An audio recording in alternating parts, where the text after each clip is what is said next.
So the new language would be illuminating these links and give us some way to understand higher order interactions in nature. We might think of selves as multiple, or maybe visualize life and ecology in a different way. Yeah, I don't know if I would dare to say that it would change something, but it would certainly expand.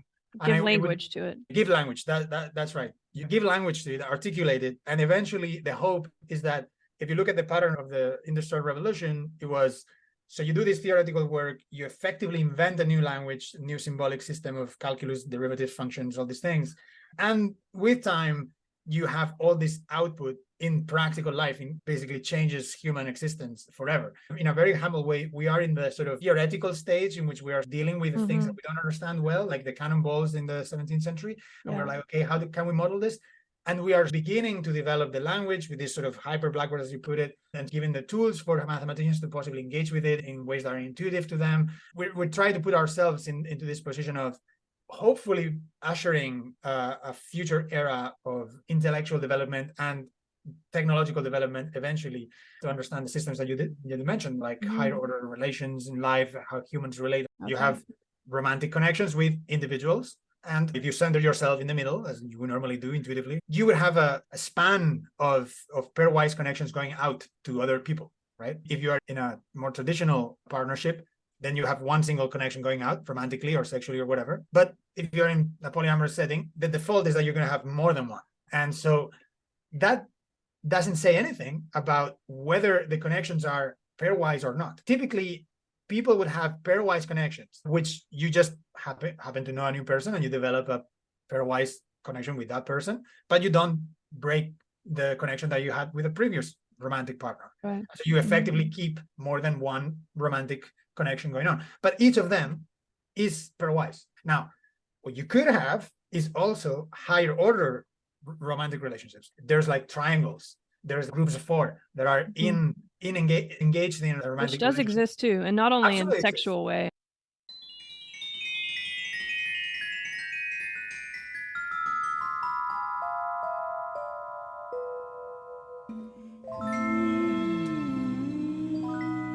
Good morning, Carlos. Great to see you. Thanks for being here. Well, my pleasure.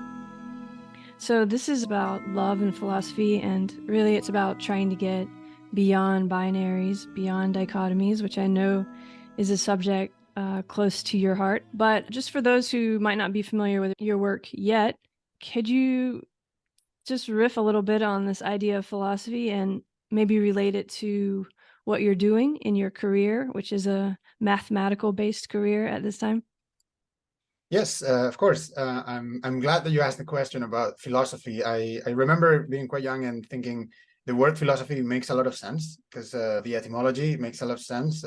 Love for knowledge, love for wisdom, and sort of the gathering of knowledge and about the world and about oneself and so on. I learned about the etymology of the word sometime when I was 12 or 13 or something. And then I thought, yes, I like philosophy. I like to say I like philosophy because I'm very much in that mood. I want to gather knowledge and I love knowledge. And so it makes sense. And then I remember studying philosophy in later years in high school and then in university and being in contact more with the academic philosophy. And I thought, it feels like this lost something along the way. I'm not seeing the same vibe that I was getting when I was younger. And I have to say that since I got involved in setting up events and the society that I'm leading now and so on, we are trying to, one of the missions that I had in mind when doing this was we want to regain the etymological origin of philosophy and sort of try and get back to that sense of philosophy. And of course, academic philosophy is a different thing. It's when you're saying what is academic engineering and what is actual engineering. These are two very different things.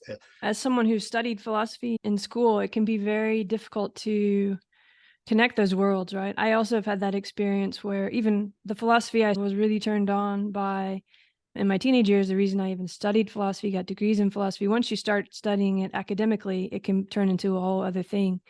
But also, I don't know if you've encountered this in creating and setting up the society, but sometimes there becomes some pushback between, for example, if you go into really deep logic and analytic philosophy, then if you start to talk about people that I might have thought of as a philosopher as a teenager, the ones we kind of connect with on a more of an emotional level, those might not be taken seriously. Do you know what I'm talking about in this? I certainly know what you're describing. I have to say I haven't interacted with sort of academic philosophy as an academic myself. I've interacted mostly with academic philosophers, and I have organized several events that they were involved in, and so on. But I can relate to that feeling from the perspective that when I was a teenager, part of my, I don't know, pastime, I guess, intellectual adventures was to write essays on like metaphysics and things like that. But they were very sort of homebrew. I would not go on and read several books or anything like that. I would just think about things and sit down, write down stuff, and then maybe even give it to my philosophy teacher in school. I was just like intuitively putting into words sort of ideas and like classifying experiences and things like that. It's fairly elementary stuff, nothing new, obviously, nothing of value in the grand scheme of the philosophy, of course. But I remember doing it and it was fun. It was like, okay, yeah, this is organizing my thoughts. It brings solace to the complexity of life in some sense and so on. And then I remember meeting academic philosophers and thinking, oh, wow, these people really have their dichotomies and their classifications in mind, because they said, oh yeah, this is an analytic philosopher, this is a sort of continental philosopher, all these kinds of things. And I was like, okay, that's completely lost on me. I couldn't really, I mean, it took me a while until I realized, oh, right, so they are in their academic field and there's all these sort of traditions of thought. And then I got to this point where for a lot of my colleagues, and they agreed with me in large part, they agreed that academic philosophy was mostly history of philosophy, and then a little bit of actual philosophy going on as well. And that philosophy as an activity is really more universal than what academic philosophy is doing, or at least the large chunks of academic philosophy. So I think my realization, more than being placed firmly on one sort of box, although I was, because they were telling me, oh yeah, you sound like rationalist, positivist, blah, blah, blah, blah, some tags to my profile. So it was interesting that dominated the conversations most of the time, instead of actually trying to unravel ideas. And of course, this is mostly due to my ignorance at the time of the details of and all the previous work. But I did get into conversations where it got very unproductive and very sort of sterile to keep circling around who said what. I said, well, I don't care who said what, but I want to discuss the two of us in this room, like what the concept is. And I think I found a lot of people that say, yes, this is definitely something that has been missing more in philosophy. I think that at least in academic philosophy. And so that's actually was one of the drives for me to identify that there's value in doing academic activity, academic-like activities in a little bit different way. Do you see it as connected to things we think about and go through in our actual real life as opposed to our academic life? Not that both aren't important, but there can be two different kinds of philosophy. I think it's similar in math too, maybe, how you can go into this world where it's actually really good to learn something, to learn logic and to learn all these arguments. And it's almost like playing chess. You're training your mind. And I think math can do that too. And you're really learning how to think in a way that's very productive. But that's a little different than the kind of philosophy I think that maybe we think of when we're young, or that actually matters in a real world context, where it's more about how do I get through life in a good way? How do I deal with these feelings I'm struggling with? Yeah, I mean, there's two levels. And I would say I certainly agree. Philosophy has this sort of mental scaffolding role in many aspects in life. I don't know if because I'm a firm believer in sort of scaffolding your mind for with activities that are not the same activity as they are meant to be scaffolding for. And as an example, I played some video games that I sort of explicitly didn't like, or I didn't dislike, but I didn't enjoy per se, like the most. And I remember thinking, but these are going to push my mind into corners that are less explored and less developed. And that's really fascinating, right? Yeah. Because we learn patterns, don't we? Exactly, yeah. And I pushed myself to do certain tasks in certain video games that I was naturally bad at, so that with time I became quite good at the video game. And the video game, by the way, is StarCraft 2, in case anyone knows. It's a real-time strategy games and managing many units and multitasking. I was very bad at that. Mentally, I was very bad at multitasking, so real-time multitasking. And so I wanted to develop more channels of activity, simultaneous channels of activity, mostly because I wanted to improvise music. And I wanted to keep several melodies in mind and things like that. And of course, I was training music simultaneously, but because I did play video games for fun, I thought, well, let's play a video game that maybe pushes into the direction of multitasking in real time and so on. So I started learning that game that I was very naturally bad at. And then with time, I became very good at the video game. And I think it actually improved my multitasking. It is definitely correlated. I don't know how much causation is there, but going back to the topic, I think it makes a lot of sense to go on and explore philosophy and build on these higher towers of thought so that you have scaffolding for your life, basically. Another being has joined the conversation. Yeah. Actually, as you're talking, I'm thinking about something which I kind of know already about you a little bit, which is how you got into mathematics. And it wasn't easy for you either, right? Like at first, when you were a kid, you kind of hated math, right? Is that true? Can you see the connection there between also wanting to expand your potentials?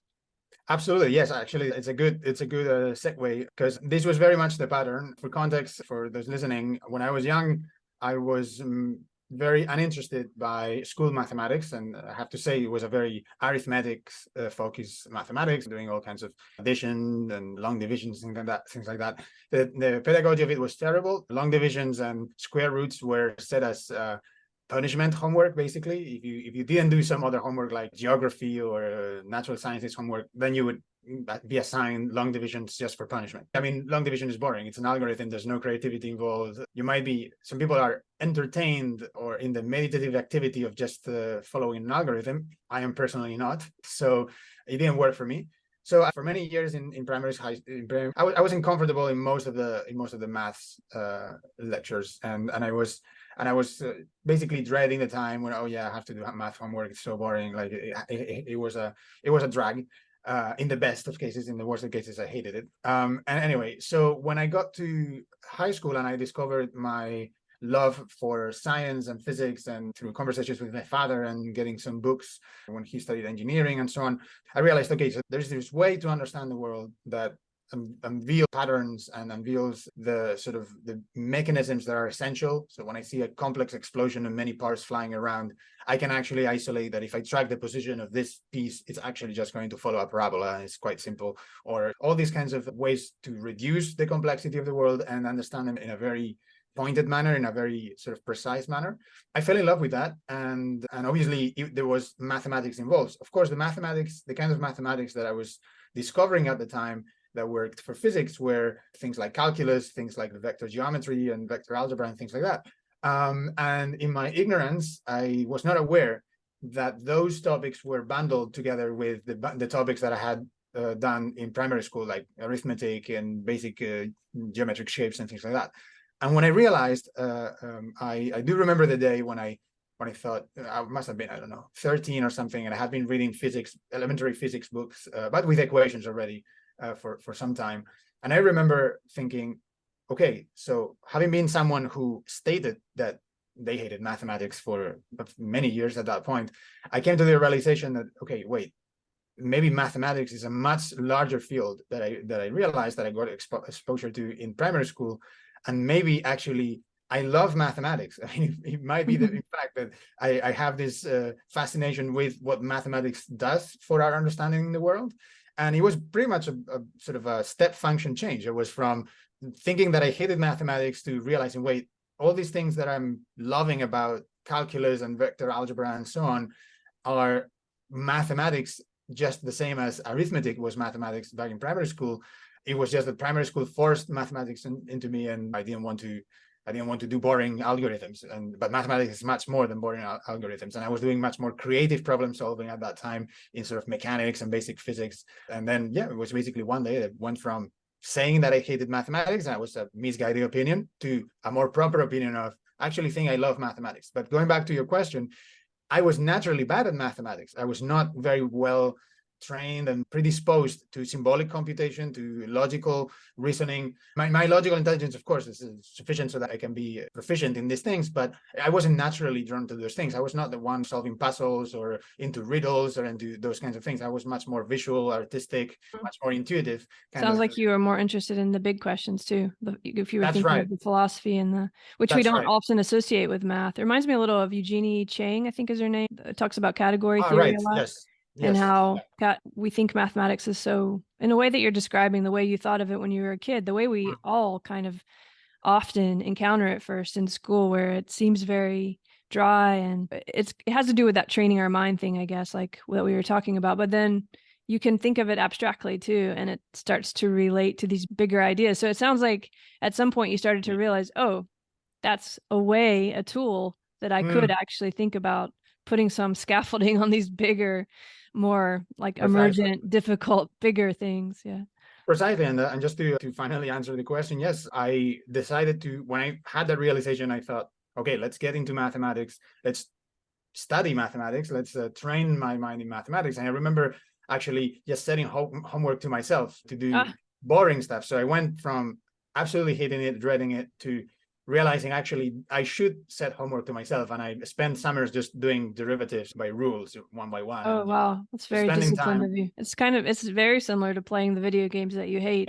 Yeah, it's the same pattern, very much. And so yes, it's a general pattern in me that I would spot a inability in some sense, or some area in which my mind is not naturally drawn to, or I'm not immediately engaging with the phenomenon. There are other things that are very engaging immediately. Anything that has to do with like space, navigation, shape, these kinds of things, I'm very intuitive and quick to it. And my brain feels at home when I'm doing those things, even when they're difficult things. But there are other aspects that are very difficult to me, and they don't feel like home. They feel like alien areas. So I always feel like a visitor in those areas. I mean, to this day, after, I don't know, 20 years of mathematics in my life, learning and working and researching and so on, I still feel like an outsider. I don't feel like I'm a mathematician. I had colleagues 10 years ago that I thought, oh, these are mathematicians already. I'm an outsider. And still today, I wouldn't say I am a mathematician, brand mathematician. I can go around with a mathematician's banner and just be happy with it. I think it's a good descriptor. If you only have one word to assign to my profession, saying mathematician is the closest, probably, in terms of work structure, activity, work ethos, and so on. And the kind of activity I end up doing during the day, I'm a mathematician. That's what I'm doing, with some computational research on the side. But yeah, I still feel like an outsider. And not to derail the conversation in that way, but I do think that this feeling of being an outsider is very much an advantage for certain things. Obviously, I won't be the one solving the unsolved problems for millennia, or the one that gets into the deepest or the highest heights of theoretical constructions and contribute the thing that is going to sort of round everything off. But I think being an outsider allows me to see sort of paths that are less frequented, or ideas that have been underdeveloped, or ways of approaching problems that are more novel or more original, and things like that. So yeah, this is interesting, this insider outsider, right? That's another kind of either or dichotomy thing. And I can imagine someone who is like a pure mathematician, or who only is kind of living in that different realm of more actually living in the maths, might also feel like an outsider in a different way, maybe an insider in math, but an outsider in the kind of the worlds that you move more freely in. So it's kind of interesting how, I don't know, do you think we have to choose kind of one or the other areas in which we're going to be a master? Or it sounds like you've tried to do a lot of different things. Have you encountered some struggles with trying to be in all these different worlds at once? Or is that just also kind of more a matter of this intuitive, natural what you're drawn to? Right. Well, that's a very hard question. I would say that's the core of doing this kind of thing. I have colleagues who have done mathematics since they were basically 8-9 years old. They got into some school competitions, then go on to some Olympics, and then go on some like the International Olympiad and all that kind of stuff, and then go on to do a mathematics degree, get a PhD, get a postdoc. And I have colleagues that have gone all the way, and every single step of the way, they felt comfortable that this is their tribe, this is their country, in some sense, their intellectual country, and they're very much aligned with the culture, the problems that they want to tackle, and they are doing very difficult things. Things they're trying to solve are very technically difficult. And so I can certainly see the appeal in that, and even personally, and I think it's obviously very important that people do this, because that's how you get really deep into topics, and you get really progress in the end. I think most progress is done when people go in this very directed way. But at the same time, I think there's certain almost personality types that I think fit better in being generalists. It's almost like an ecology of research, right? You have specialists and you have generalists, and if you have an overabundance of specialists, then nobody understands each other, and we're basically all walking in divergent directions, and we don't end up really making any progress other than the personal self-development, exploration sort of experience for each individual. And if everyone is a generalist, we don't really get any depth or any nuance and any detail in the explorations. So it really has to be an ecological balance of specialists and generalists and all kinds of intersectional interests between the different researchers. So I want to, at least this is the narrative I tell myself to sleep at night, I guess, but I like to think that having generalists is an important ecological element of any research environment, or more generally, any intellectual environment. And so that's why you always would have figures that are not absolute experts on any one particular topic, but have spread out. I would say, though, this is not to say that you need figures. So in a way, you sort of specialize in being a generalist. And it sounds a bit paradoxical with the terminology, but that's just a limitation of the language, not of the ideas. And I would say that you specialize in being a generalist in the way that you could be a specialist, but you choose not to, in a way. And this is certainly my experience. My personal experience has been, I could have been a physicist, a specialist, like a theoretical physics specialist, or geometric mechanics, geometric fundamental physics with differential geometry, this kind of stuff, specialist. And during my PhD, that was kind of what I was, and doing my research on that. And I published a couple of papers on that, and I did that kind of work. But I deliberately chose not to go down that path because I felt that it led to a life that was very constrained in the kind of intellectual realm that I was going to explore. It was very much in line with the sort of ongoing, in my opinion, the ongoing not so productive dynamics in academia, which is you have to over-specialize so that you produce more papers, more incremental papers, and you can have a longer list in your CV and more chance for higher impact and all these kinds of things. And I made a very personal, conscious choice of, I don't want to play this game. I want to make something happen. I want to do research somehow, because I thought I was young and I had valuable ideas to some degree. So I wanted to still produce research, but I didn't want to play the academic game. I didn't see myself as just becoming a professor, although I love teaching as an activity, but I didn't see myself becoming a professor after all this game that you have to play and all in the academic world. So it's not that I discount an academic-like profile for my professional future, but I certainly rejected the model that I just play along. I do postdocs where I just focus on paper after paper. They're all kind of piecemeal contributions. There's no grand narrative being built. There's no one fundamental problem that I think is necessary to be solved, but it would probably take years. And then I sort of settle. And then maybe when I'm in my late 40s, I find some time after I had family or whatever. That didn't seem appealing. I felt like I have the energy now. You only live once, so I have to do it now. So it was a joint personal choice and a more intellectual sort of inclination of mine to be multidisciplinary and to be exploring all kinds of questions. And so, yeah, but it's a very difficult balance act. Yeah. Did you worry about, I mean, because I definitely know what you're talking about. And there is this kind of point system to academia in a way. It is like a game. And I think that's a good analogy. Even if it's not a game, and for you, you kind of have to participate in some kind of a game in order to do traditional things like build your career, get paid, build your reputation. And did you worry about rejecting that? Because there's a reason why that is such a solidified trajectory. And a lot of people don't really want to take it, but they're afraid not to take it. Were you ever worried about that?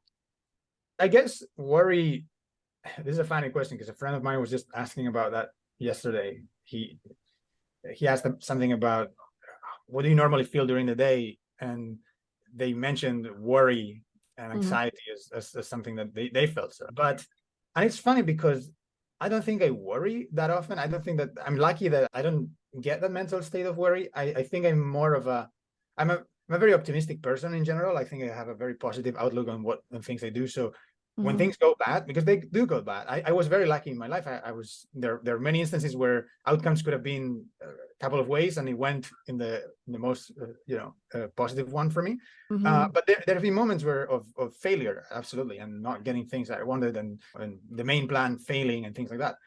And I think my personality is so that I just take that, this is the world I live in, I have to move forward. And so when it came to the decision I wouldn't say leave academia. That's not, I didn't decide to leave academia per se, like other people say, oh, okay, like colleagues of mine that have gone to the corporate world or to financial industry or whatever. I didn't make that kind of rejection where I said, okay, this is going to be a parallel world that lives besides me and I'm going to be in this world of whatever industry or other things. That's not what I thought. What I thought is, okay, there are valuable things in the world that I feel like I can still participate in, meaning parts of academia, certainly, or I would say even the majority of what academia does is very valuable. There are companies and institutes and independent nonprofits and all these kinds of contexts where very important and interesting human intellectual development is going on in the present. And I thought, I think I am in the most productive years of my life. I am kind of fully trained, fully formed as a sort of young adult mind, whatever. And I felt, well, if I'm going to contribute anything of value, it's going to be now. It's going to be in the next few years, right? So I just basically decided I don't want to be busy with this game of, if I have this topic and then I can do 2 papers, if I have this other topic I have 2 more papers. I've decided, instead of investing time into that, I'm going to invest time in setting up a society, this nonprofit, or I'm going to do the research I think I should be doing, but that's going to lead to maybe just 1 paper a year, or maybe 2 papers a year, instead of the 6 or 7 that some of my colleagues are writing. And this eventually, I think I can say safely today, after having had a couple of the main papers accepted in the research, that this is working out in some sense. I mean, I did find some unconventional context to carry on work and to get paid and to survive, because at the end of the day, you have to make a living. And I am also setting up my own means to do that, and sort of like in this sort of entrepreneurial attitude. But so to answer your question, was I worried to drop that?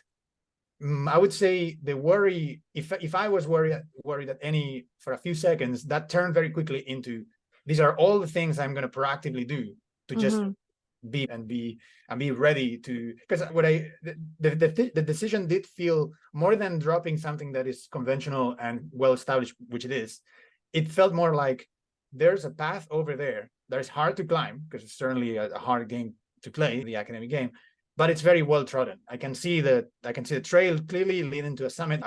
It's hard, it's gonna steep, many people are climbing it, and I'm gonna have to raise other people, but it's very clear where I'm going.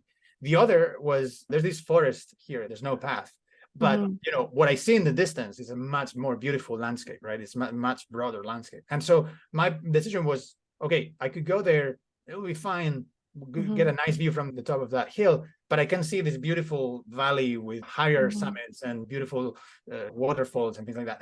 But there's a forest in front of me, and I have to just get into the forest and start sort of like doing some complicated navigation to make it work. So I am in the forest right now. I feel like I am in the forest and I'm navigating. And I think this fits my personality much better, like in a very holistic sense. In life, when I went hiking, I like going to the mountains around my hometown here with my father when I was younger. When I was a kid, I was with him in the path and the trail, and everything is kind of safe and predictable. When I was old enough to go on my own, I always wanted through the hills, and with my sister climbing through the cliffs, and all sort of free cross country kind of exploration. So yeah, it's interesting because this gets to the love part kind of in a way, or however we want to, because that can be a real motivator, right? And that can, I mean, if we zoom out and think, okay, what is this life? We're building these paths, or we're following other paths, or what is it really all about? It sounds like you were more connected to that. Okay, I'm feeling a lot of motivation.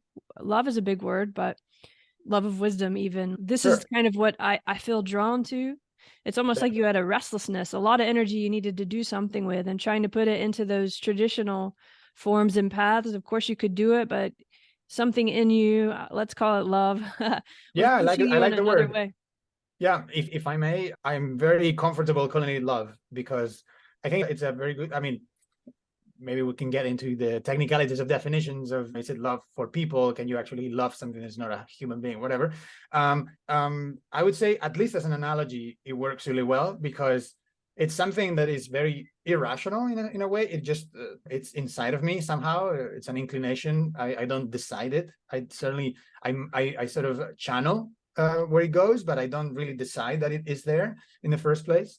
And it was a very conscious choice in the way that you described. I actually remember I could input this energy, this love for wisdom, this kind of going after philosophy in the etymological sense in academia. And I was already in academia. I had a postdoc position that could have been extended, and it was a sort of research teaching position that would naturally turn into sort of a whatever junior professor position. You were on the track if you wanted to. I was definitely on the track, and I could have kept it going, and I was fulfilled by this job. It was, I was doing research and I was teaching, and I loved both, so it was great. Yeah. But so this was around the time, I mean, the context is actually relevant here. This was around the time when COVID hit. So I was lucky to have this job during COVID. So I had some stability during the pandemic and during lockdowns and all that stuff.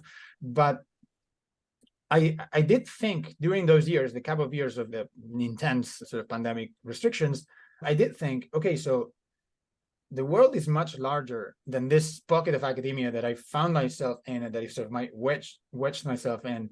And I thought, I can certainly see the value I can contribute in that pocket. And I was already sort of seeing it with a very positive reviews from and feedback from students, and everyone praising my teaching and my research sort of picking up speed. And so it was a positive environment. Okay, granted, my research group wasn't the best, and the leader of the group was a bit of a academic asshole, if I may say that kind of term. Oh gosh, so I'm not going to ask who it was. So. But yeah, I wouldn't say any names, but it was, I mean, it wasn't that bad. It was just that in terms of the style, some of those environments can be really tough. Exactly. So it wasn't on me. It wasn't that tough, but it was not the greatest. But nonetheless, I was in a net positive environment, like in a net positive life situation, right?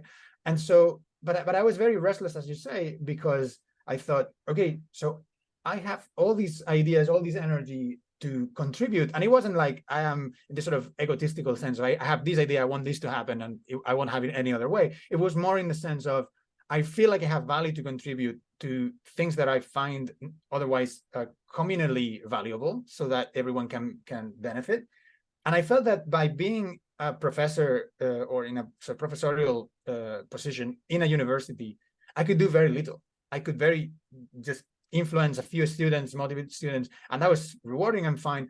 But I felt like we are living in a very interesting era in civilization in the world, right? Like we have all this emerging technology. We are in some kind of, probably, I mean, who knows, we won't be there to see it, but we're probably, this era will be the era where many things are sort of defined for the first time, right? I mean, we're transitioning into this massive information technology era.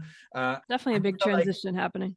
Yeah, I mean, I guess there always is, but yeah, it's hard to see completely, but I see what you mean. Yeah. Right. And so I felt like by being an academic in pure mathematics, in theoretical physics, by the way it works, I didn't have to really engage with most of the interesting systems of society nowadays. And by that, I mean, it was enough for me to quietly type away my paper and to go to a lecture and give a Blackboard lecture. Okay, so again, I think we have this, you wanted to challenge yourself in a way, the same with the playing the weird video games, going into the stuff that was hard for you, that it's almost like you didn't want to take the route that was comfortable or something.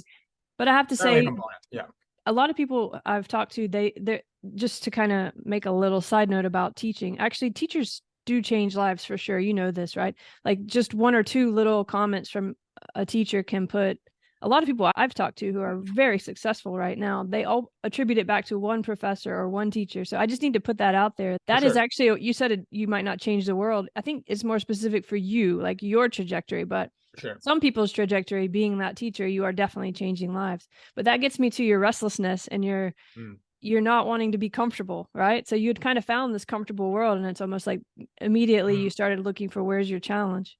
That's right. I mean, and just to briefly go back to the teacher point, I absolutely agree. I mean, and I love teaching. I've had a very natural inclination towards sort of education and explaining, sharing knowledge from a very young age. I mean, just as an anecdote, when I was, I think, 6 years old or something in primary school, one of the games that I played with my friends in playground time was I brought several copies of the same dinosaur visual atlas, and I would go over, let's go to page 3 and let's name the dinosaurs on the picture and things like that. So, it's a very strong inclination from a young age to like share knowledge. And and you're still teaching even. I mean, it's not like you gave up teaching. That's still part of your life. Absolutely. It's part of my life. Absolutely. Yes. So the restlessness, this is funny because, and this conversation is actually going to prove a little bit introspective and therapeutic almost to a degree, because for many years during my student years and PhD in Edinburgh and in mathematical physics, and I actually had this view of life, which came from early childhood, even from my parents and the context. I mean, I always like to say I am a child of the welfare state, right? Like, I mean, this is kind of the context. I was born into a society, into a context that is very similar to what we have today. I haven't seen a lot of progress happening from my childhood to my adulthood, right? And you There's mean no the economic scaffolding, economics and social. Okay. Exactly. So the contrast is my parents' generation here in Spain. They went from the fascist transition to democracy, economic development, the European Union, all these kinds of things, right? Yeah. The USSR, Shifts all of these regularities there. Exactly. So there was a much more clear gradient of society, and they felt very responsible because they indeed were the ones making that in aggregate, they were the ones making that change happen. And this is certainly something that has changed radically. In my generation, we didn't feel the protagonist that we had to enact some kind of development or some kind of transition to anything, some kind of development. So it certainly has affected a lot of people psychologically, although this is an entirely different conversation. But at a personal level, when I was a kid and a teenager and so on, I always saw life as a way to make yourself a stable environment where you can just basically let systems running and you just live away in some sense, right? And this has only been in recent years that I fully realized that this is not the case, or at least for me, it's not going to be the case. And I think it's a good fiction to have in mind, because obviously if you work towards building yourself in a stable environment where you can sort of sustainably continue to do activities that you want to do, that's actually a worthy goal, and it's a very difficult thing to set up. So the path to get there is very valuable, is something useful. But I realized that, and this is probably completely obvious to many people, especially people in behavioral sciences or psychology and things like that. I mean, when you get to a reward or you get to a state of completion, you lose the drive, and therefore, after a very short while, you're demotivated, right? Or depressed. And I have been depressed several times during my life, precisely because of that dynamic, because I anticipated, even for years, getting to a certain position, realizing some patterns in my life, some conditions that I thought would be good and were good when they did happen. And after a short while, being depressed, basically. I think that's really interesting. Let's dig at that a little bit, because there's a lot there. I think a lot of people feel that way, especially if you're going to go into something like academia, because there is that trajectory that we talked about, and there's so much that you have to do in just in terms of the work that's involved in the classes and getting the grades. And you do kind of have this idea that you're trying to get somewhere.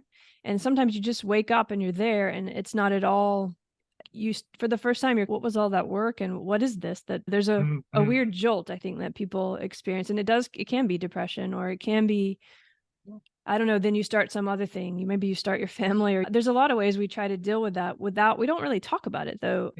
But yeah, so I'm kind of hearing you say maybe that was part of this thing that happened in COVID too, that you'd gotten not a plateau, but you'd kind of won the game. You had the points, or you knew now how to play the game, and you wanted to switch games or something. Yeah, that's a good description. And maybe a relevant anecdote in that is which ties to my childhood story, if I might give the context briefly. So I wanted, as I mentioned earlier,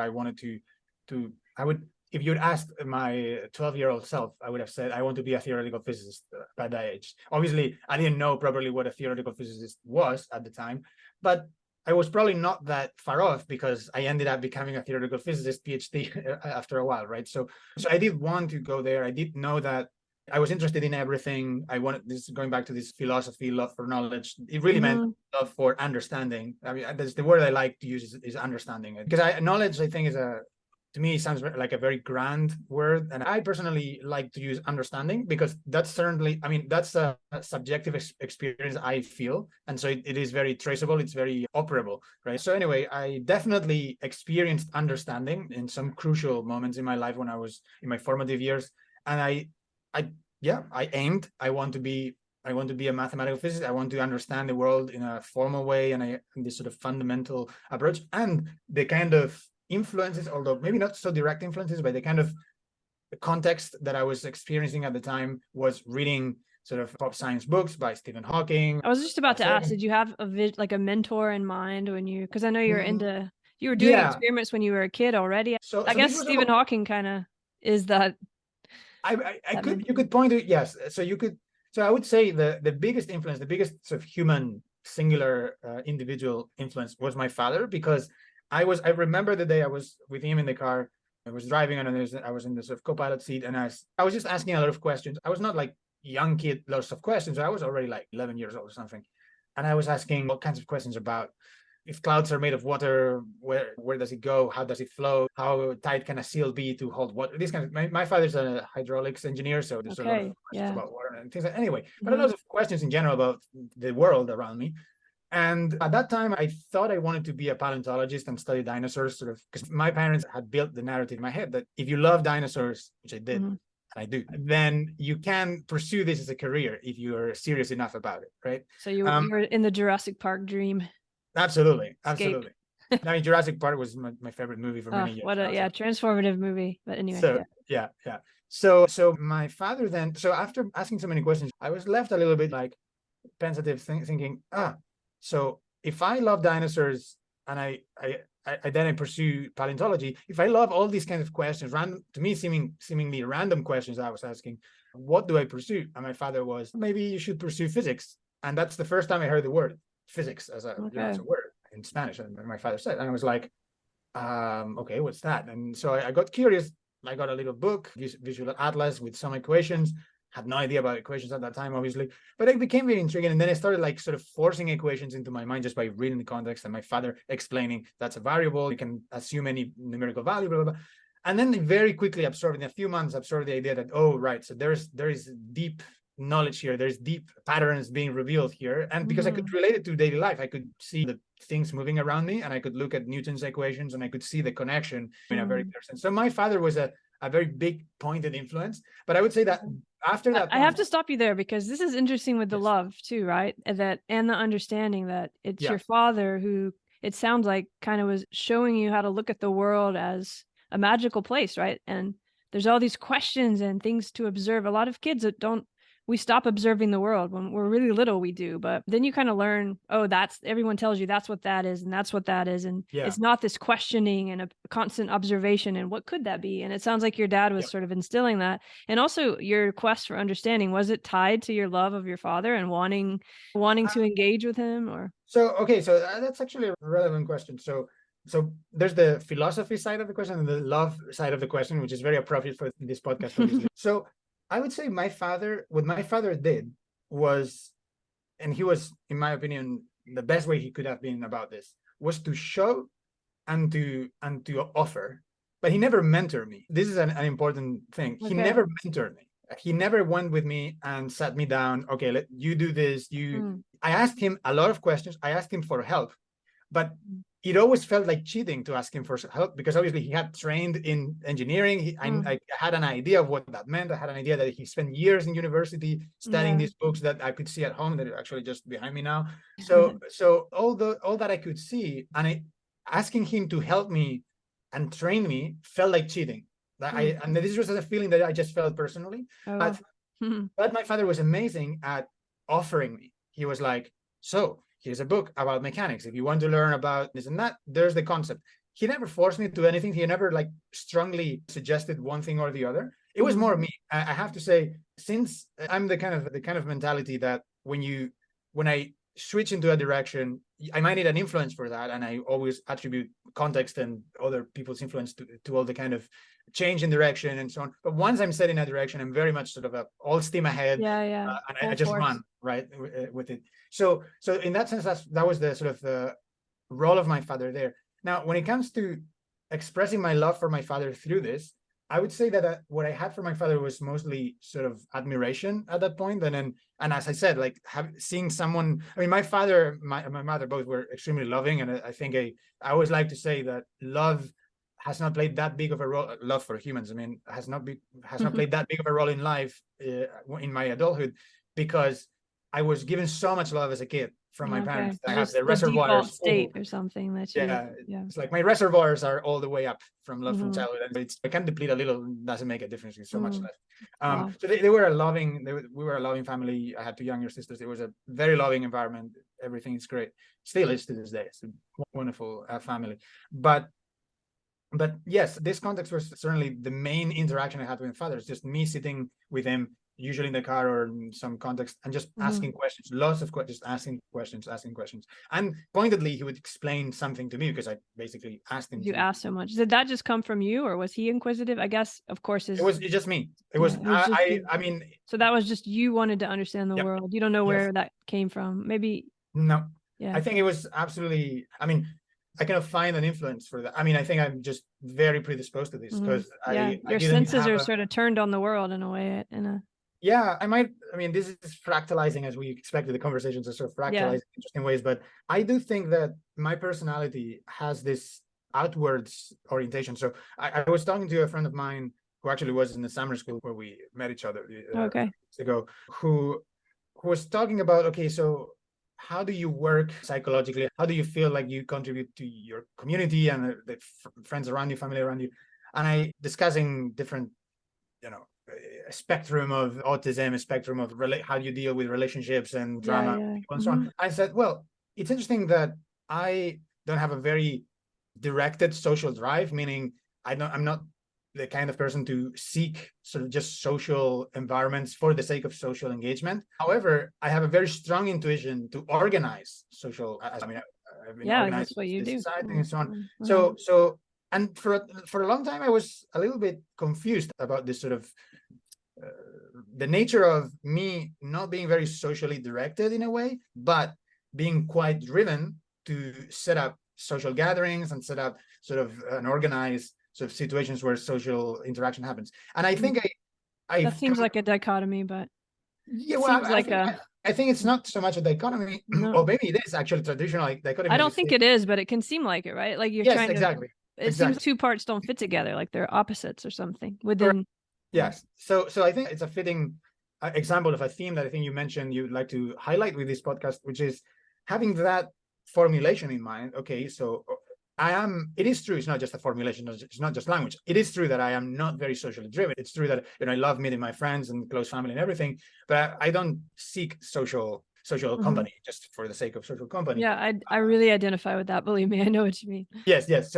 But and yet also I hear what you're saying, because it's actually also one of the kind of themes of your life in a weird way. This social. So it does seem paradoxical, as maybe the better word. And I would say it really isn't in the following sense. So, and I came up with this narrative. I mean, it's going to sound scientific, but it's really unfounded. But the narrative has scientific sounds. So the narrative is basically, if you want to select a sort of tribal structure, and you must imagine that humans have a lot of interspecies variation, right? Like we have very different heights, strengths, hair colors, skin colors, all these kinds of things, right?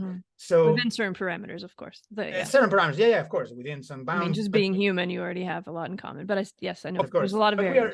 But there's a lot of variation, right? And we have also like sexual variations, we have like age variations, like individuals have different roles in a community, sensory variations, how we sense the world. So if you think of that, if you think of a tribal structure more in the ancient history eras, like if you think the tribal unit as something that is selected for and it's basically doing some adaptation and navigation to evolution, it's actually important that you have these separations of individuals, because you need a core of a tribe that is very socially driven, that is very driven by affection, driven by social dynamics, that cares about who others are thinking, cares about how others are feeling, and look after each other, all these kinds of things.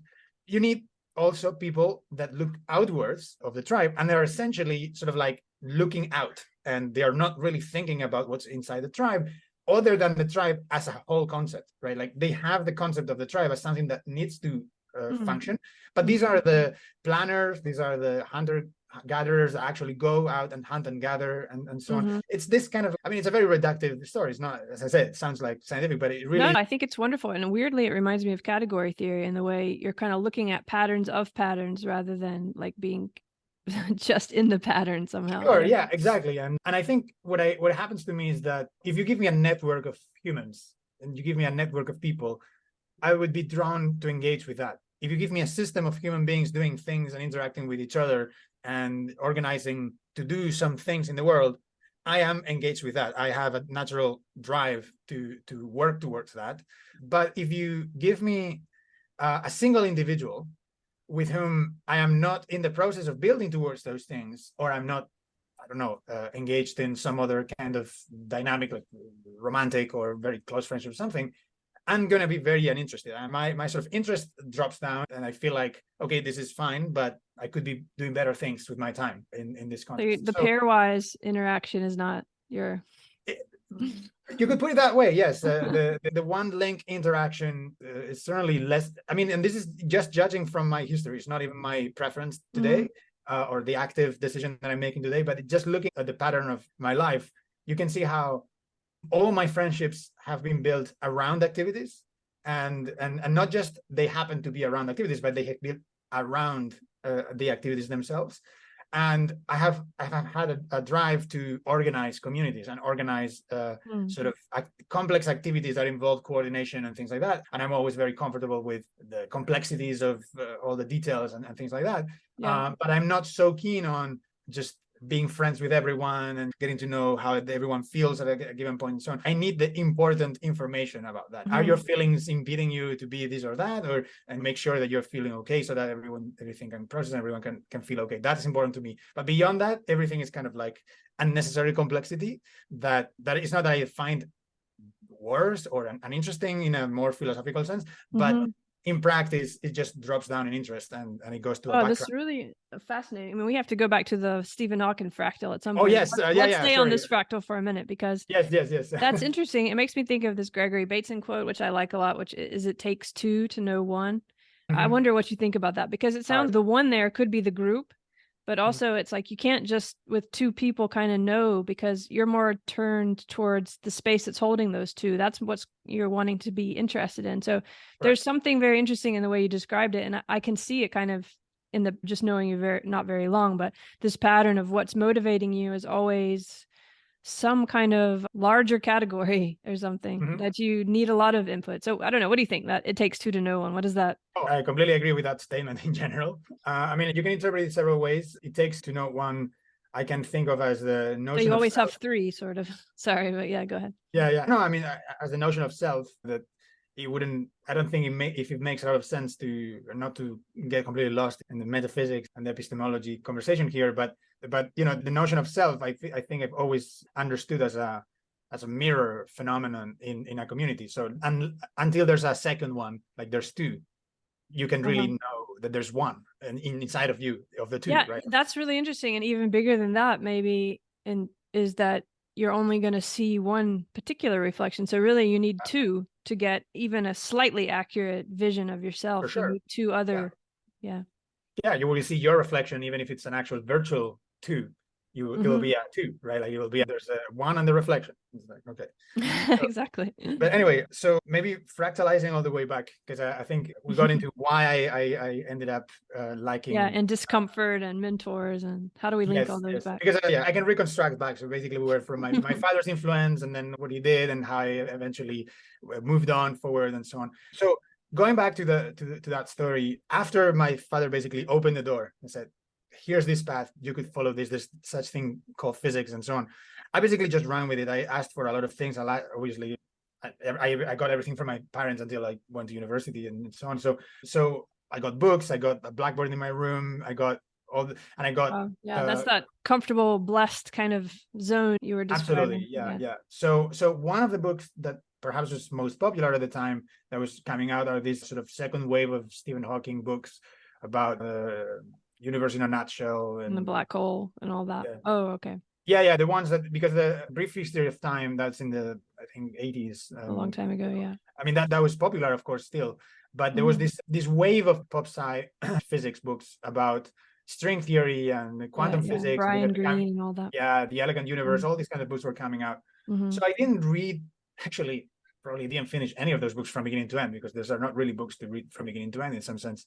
But I definitely read a lot of And I read some physicist biographies and things like that to know the history of physics a little bit, 20th century physics and things like that, like Einstein and fathers of quantum mechanics and things like that.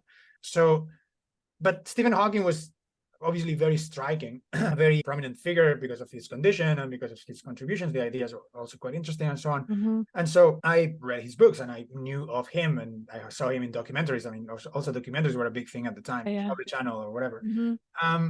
And so by the time I was reading those books, by the time I was watching those documentaries, I was already on the path. I had been for a couple of years already determined to, okay, I'm going to build towards this. I'm going to learn mathematics, which comes very difficult to me and not very natural. I'm going to go through all the struggle to go to the best places to do the physics to basically. So I'm from a relatively small town in Spain. And I moved to a bigger town to do physics in university. And I basically kept on working on that dream. And this goes back to our earliest topic of when the struggle and building towards something and so on. So this was a very long struggle. I would say it was almost like a 10-year long struggle from when I was 15 to maybe 8-year long or something. It was very long. And then eventually I worked really hard. I got my very high marks in university or whatever. And I got a scholarship to go to Cambridge, full funded, and study in the mathematics department in Cambridge and do the master's that is the gold standard for. So on this side of the Atlantic in Europe is the gold standard for mathematical physics. Oh yeah, you won the game in a way. Yeah, so which was in the department level. Exactly, which was in the department where Stephen Hawking was physically. Wow, he was there. Wow. So I remember very clearly the day I was sitting at a lecture by Stephen Hawking's student, PhD student, former PhD student, who's then a professor already at the university. And I was sitting at the back just having my lunch so that I'm not in the first row, just being something, just quietly eating a sandwich or something at the back.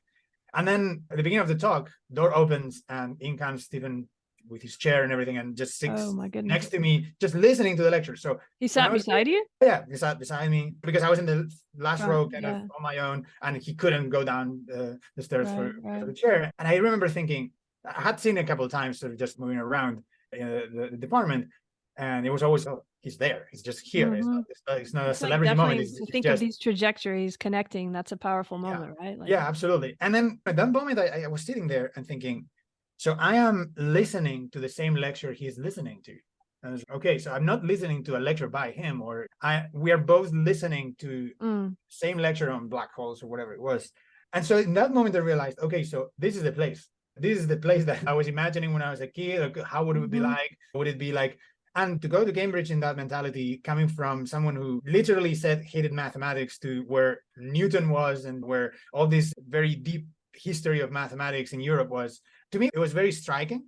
So what happened to me there was that I kind of lost my love for the field of theoretical physics in a way. Oh, that seems so like the opposite of what. Yeah, it would seem that it would be naturally sort of like the success moment of I made it here. But I think this anecdote tells you a lot about my restlessness, which was the original question that I was trying. Yeah, no, it's a great example of that. Yeah, because, winning the game, arriving, and then. Yeah, exactly, and because I think I could imagine telling people, and I told people, and everyone think, oh, you went to Cambridge and you met Stephen Hawking and you blah, blah, and you've done all this stuff. They all talk about his great success and so on. But obviously, to me, I knew the path, and I knew that getting there, that's literally just the logistics of doing the science. I was interested in the science in the first place. I didn't want the prestige or the mystique of going to this millennia-old university with all these traditions and all this mystique and all this history and all the geniuses that went through there and so on. That to me is the consequence, communal activity of science. That's not the point. And to a lot of people, it was the point to a degree. And many colleagues of mine left academia saying, I was here for the wrong reasons. I was here for the prestige. I never really cared. When I thought about it twice, I never really cared about black holes or about, I had colleagues that basically quit their PhDs because of this kind of inertia to the allure of prestige and sort of like intellectual ability and so on. And to me, I was there very much aware of this aspect of academia because I had built this narrative in me. I had built this sort of struggle to go from being a not naturally talented person in mathematics to, through sheer effort, go get a scholarship to go to Cambridge and do these things.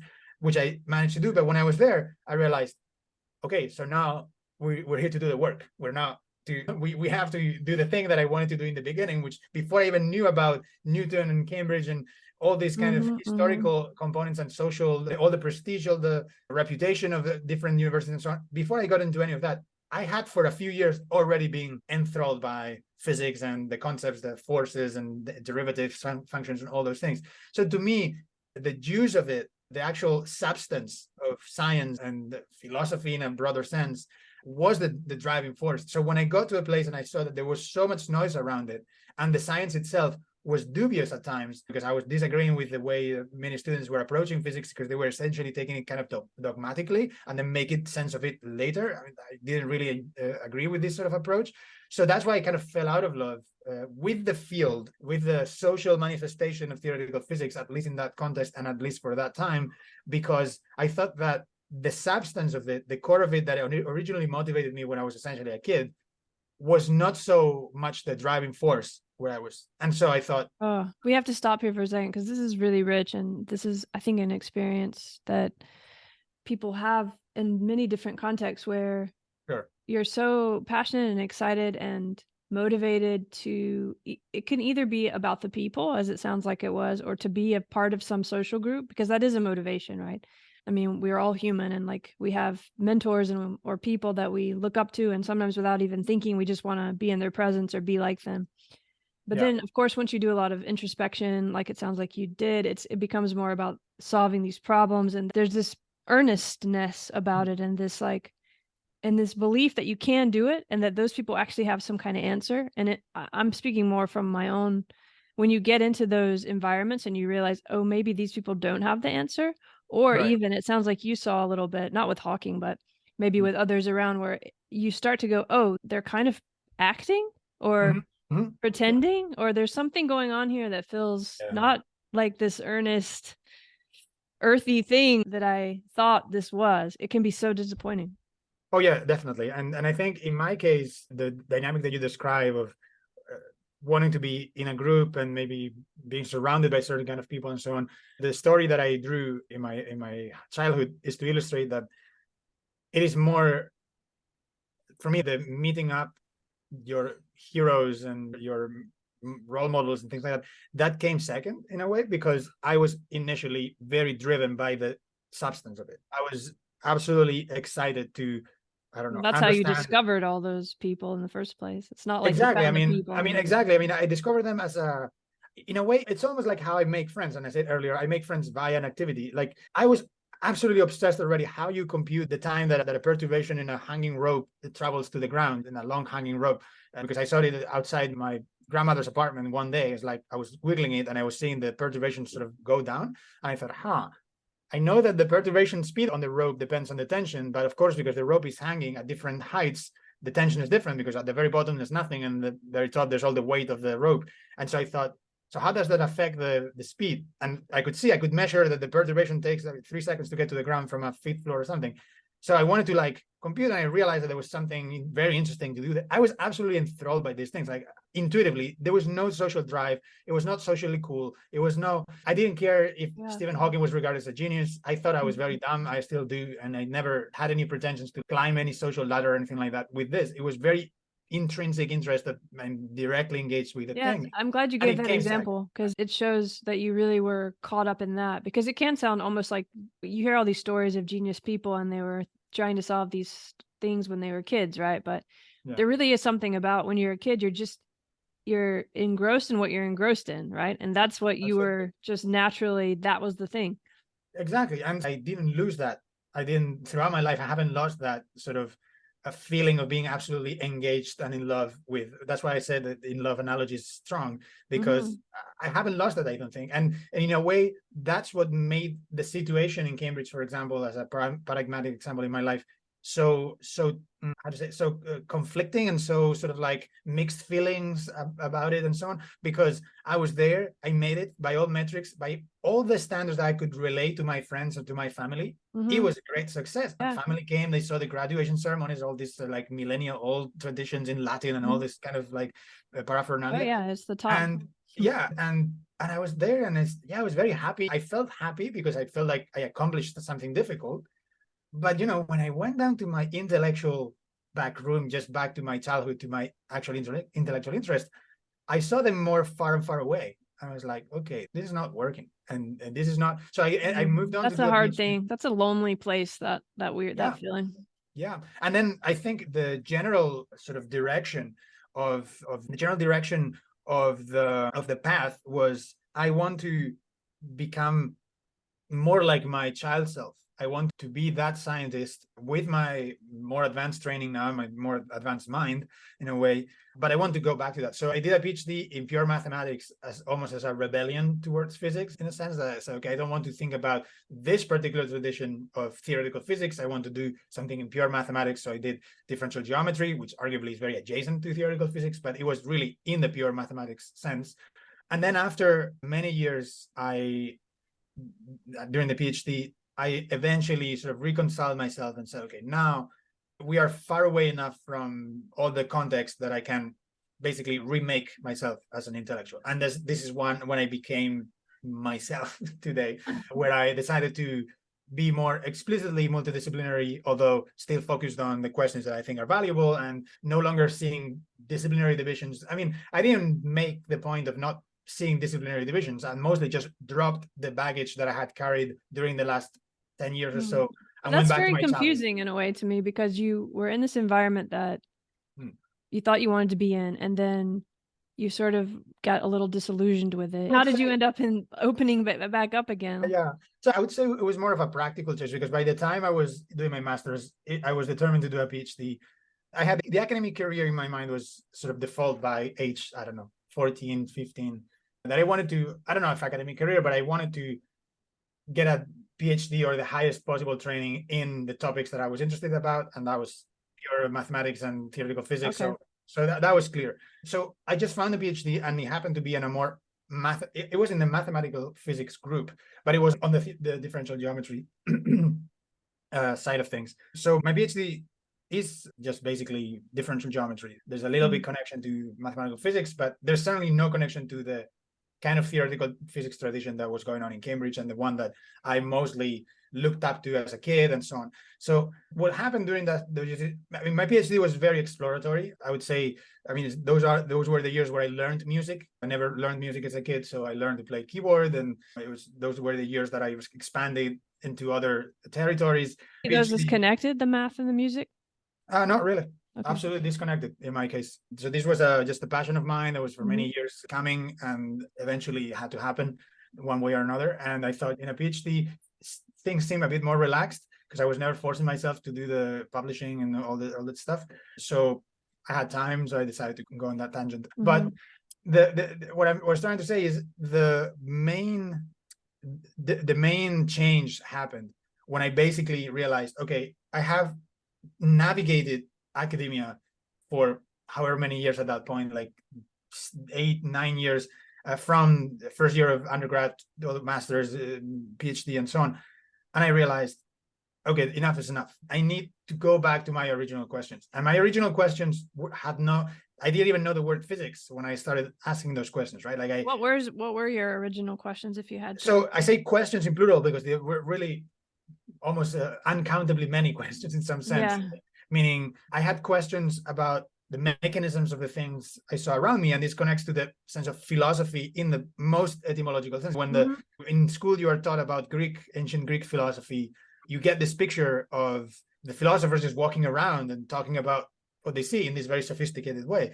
And obviously that looked like a cartoon to me, but I was like, yeah, that rings a bell to what I'm feeling, because I'm walking around, I'm seeing things, and I just want to understand. And I found my first entry into that as with physics and mathematics, because I felt that those were really cutting into some very precise patterns that I connected with very intuitively, which was motion and shape and all these kinds of things in the world.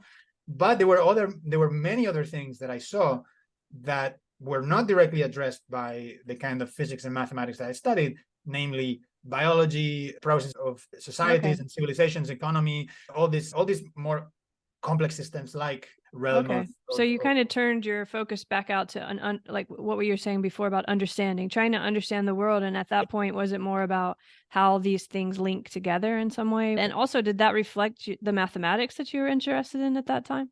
Absolutely. So that's a great transition, because I did formulate it that way, like just put it. I turn towards understanding as a goal instead of making a career within academia that takes you somewhere, blah, blah, blah. I turn it into that. And so, yeah, happy coincidence. It was really coincidental. It wasn't two separate things, but in a happy coincidence, at the time, my pure mathematical research had taken me to a question that had to do with higher order mathematics and higher order operations, meaning more than two elements or more than two inputs.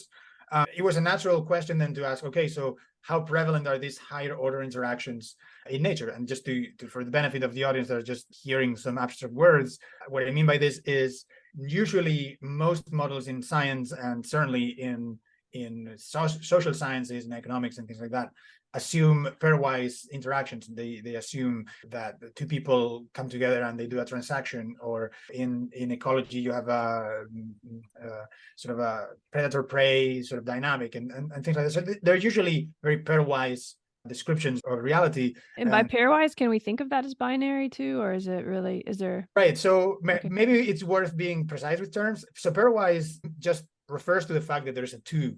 There's a cardinality two, as we say mathematically, right? So count two elements in your connection pairwise, and you will say pairwise, three-way, four-way, and so on, right? Like to describe sort of some form of engaged interaction of an accountable number of elements. And the higher order is when you can't break it down to that. And exactly, you say it's higher order when you cannot go below that connection.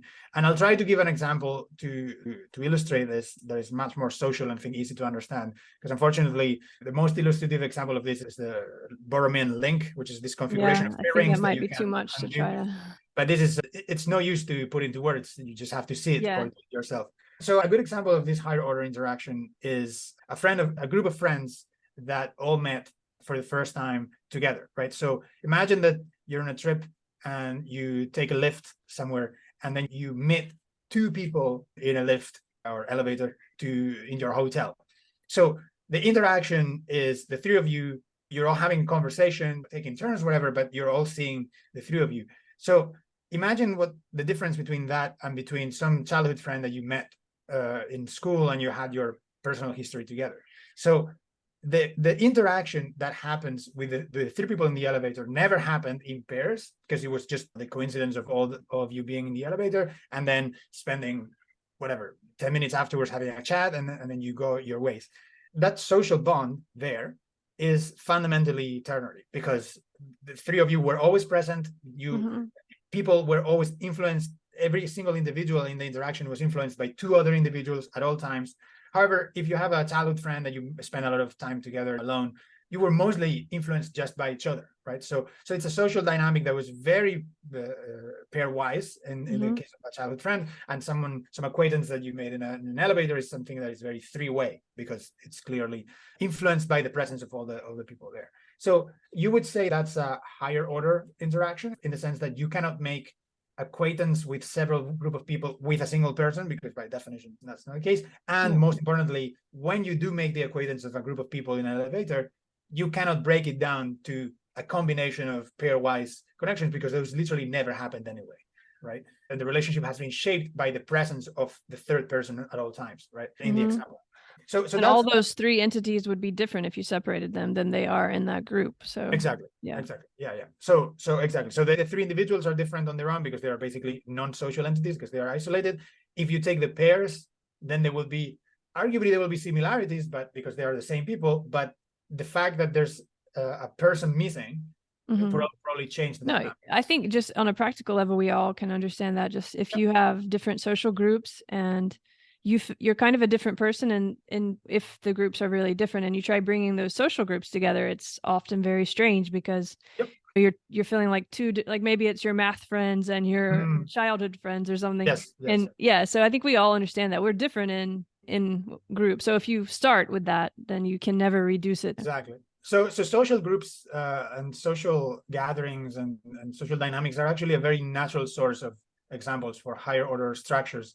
And so the coincidence was at the time when I was opening up again, or sort of reconciling my scientific childhood self, I discovered this realm of ideas. And so my mathematical research went into these directions. Higher order and complexity and things like that. Exactly. Yeah. So my approach is still my approach is always quite lean. I like to work with small things, meaning small mathematical objects that I manipulate and I have control over the complexity. But the goal of these investigations now has changed quite dramatically. Before, it was some kind of grand, philosophically unifying sort of themes of which is interesting still, but now it has a much more exploratory sort of break new ground kind of approach, where we are trying to unveil patterns that are otherwise hard to understand. So this example of social interactions as higher order, as a phenomena that is higher order, is actually just one of many, and there are many instances in science today that we have these higher order systems. I was, in fact, a few weeks ago in Vienna for a conference in network science, and we were shown, out of the hundreds of that were given there, about 80% had in their title higher order or hypergraph or beyond pairwise, blah, blah, blah. So it was, and they showed one of them showed a graph of the papers published with the higher order or hypergraph or beyond pairwise and so on in the title. And it was from 2015, 2016, almost none, to in the last 2 years, an exponential growth. Incredible. What really is that? Is it, I mean, because there's a way in which we're trying to look at patterns between different patterns, which is kind of this category theory thing, like in the hypergraph. Maybe you can even talk a little bit about what a hypergraph is and hypermatrix in a really general way. But in the big picture, it seems like in the past 5 years, sometimes we reduce it to this interdisciplinary thing, but we're all trying not to get overwhelmed because there's so much information.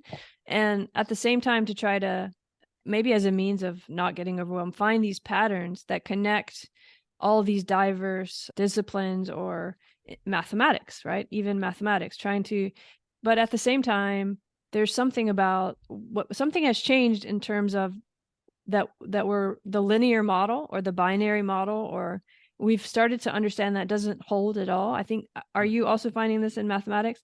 But what's the language? How do we remodel that? How do we get out of this linear way of thinking? It reminds me of your paper, Beyond Binaries, where it becomes very hard not to use binary language to talk about getting beyond binaries. Did you see that in this conference too? I mean, is that something you see in math?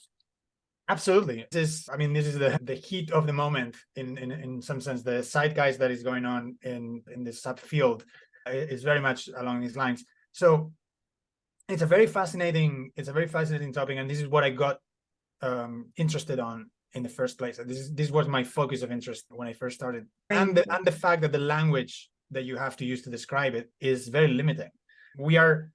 So there are many ways to go at this. So one aspect is we use sequential information most of the time, and arguably there's a very good reason for this, because time seems to be sort of one-dimensional, flowing in one direction, and so anything that has sequential structure is going to encode something like a process, and therefore it's going to be terribly useful. Even if we think of it as a trajectory, again, since we've talked about that a bit, there's always going to be some link to the next point or backwards, and it seems linear from that agent base. Yeah, exactly. From an agent base, it seems linear. Therefore, anything that has a sequence built into it is going to be very relevant to these kind of patterns. However, if you try to take the structure of a sequence as a static thing, so you're no longer seeing it dynamically as a part of a process, but as a static thing, then it becomes more of what computer scientists call a data structure, right? So it becomes something that holds information in some kind of slots, in some kind of boxes, in some abstract sense. And as a data structure, a chain or a sequence is something very specific. It has a very tight order. You can place a first, a last, and things in the middle, and any given element has a successor and a predecessor. And it's a very tight, concrete data structure. So if you imagine, listeners are imagining a chain of elements, you can imagine like characters in a register in a computer, or a literal string of characters in a piece of paper when you're writing.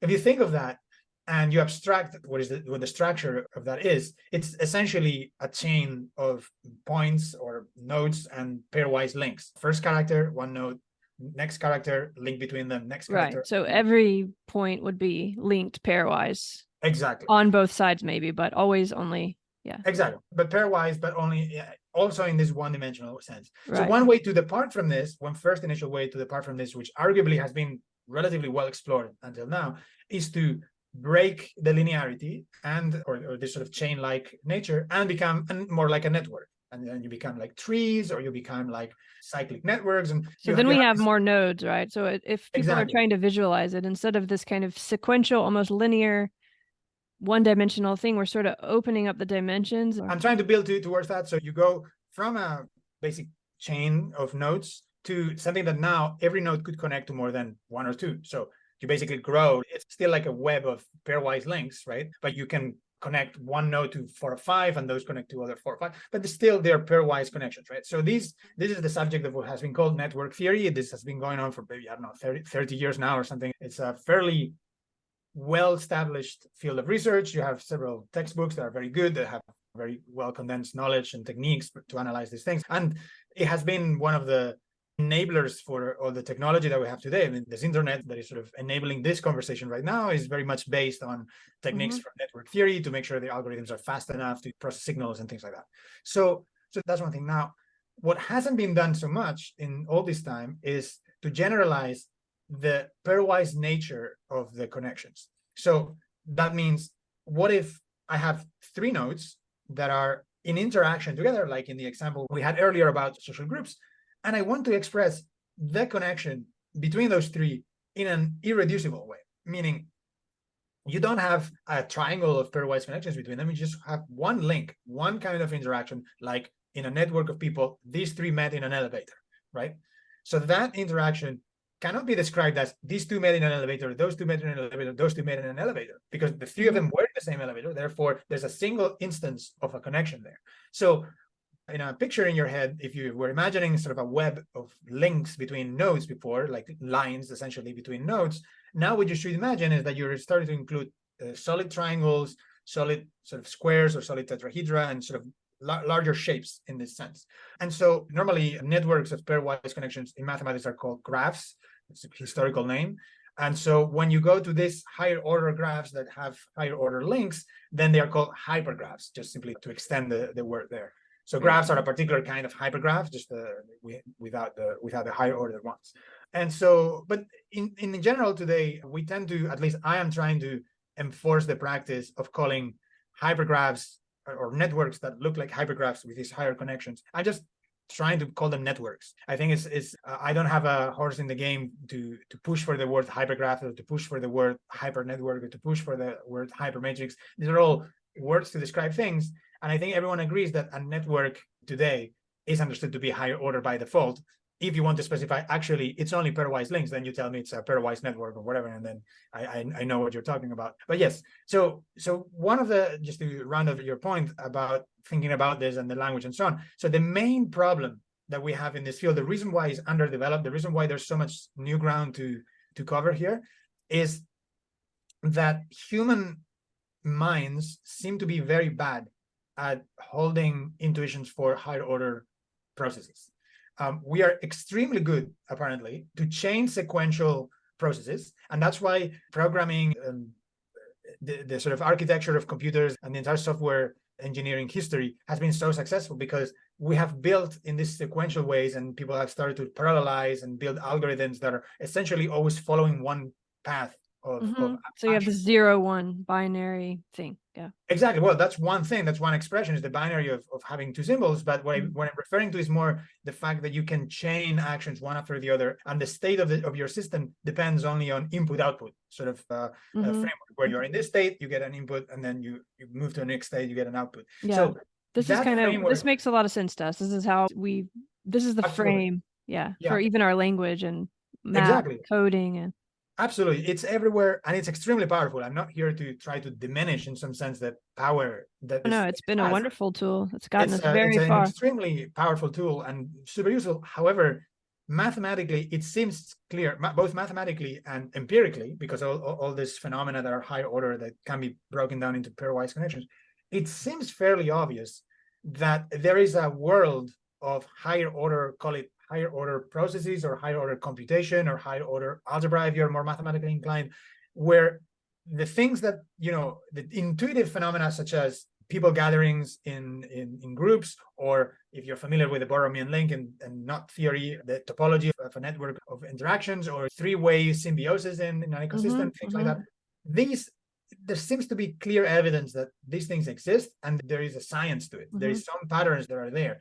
Now, human minds are terribly equipped to deal with those things immediately, mostly because these are arguably sort of either very specific phenomena like social interactions, in which case human brains have entire subsystems dedicated to dealing with them, or they are very far removed from intuition. So things like knot theory is kind of a very specific thing that if you don't have intuition about it, you don't know what it looks like, or the sort of interactions that are being found in nuclear physics that have, these are very counterintuitive things, or multi-way entanglement, higher order entanglement in quantum mechanics as well is another topic. That these are very counterintuitive things that are not in daily life. So it makes sense that we have not evolved a natural capacity to deal with higher order structures. Yet we've noticed them. So there's this weird tension, right? We're sort of pushing into a new space, but we're not prepared. We're not easily able to access it yet.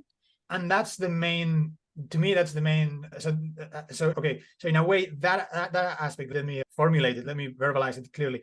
So the fact that you have an area of research that is difficult to put into words, is difficult to articulate, and is difficult to think about in a way, is precisely what I find the most attractive about it. Because it gives you the opportunity to do mathematical engineering in a way. It gives you the opportunity to do, or more generally, conceptual engineering in a sense, that you can develop ideas in a genuinely organic and original way, right? You are trying to map out and chart an experiential territory that is unfamiliar, that is uncommon, that is underexplored. And when humans developed language for certain phenomena, they were engaging exactly in the same situation. In today's world, I think it's hard to find the realms of novelty that, say, physicists in the early 20th century were finding, or geneticists or biologists were finding in the mid-20th century, and things like that, where there were entire realms of empirical evidence that were uncharted. The first time that you realize that there's a molecule that is essentially a sequential crystal that has essentially digital information about hereditary traits in animals. Wow.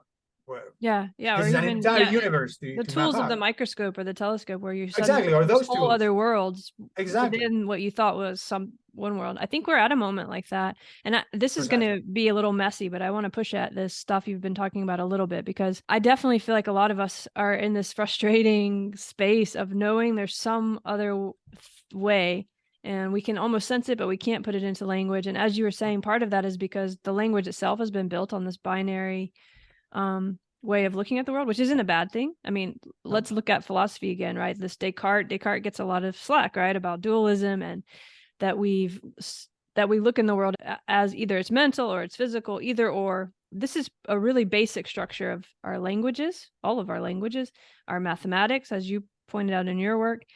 And it's been great. It's helped us get somewhere. So we're not saying it was wrong, but what we seem to be trying to do is unstick ourselves from thinking of that as like static and a fact, and more like, oh, that's something we've been using to get somewhere else. And this is where it might get messy, but when you were talking about the sequences and the pairwise, so we were talking about an agent base. It's what I call an agent base, or a position or a point. If we just go even to that, isn't it, that's also beginning to change? And I think we could open this up in terms of ecological issues, or anywhere, or the idea of the self, right? That actually that position itself is not just one position. This goes to the physics too, right?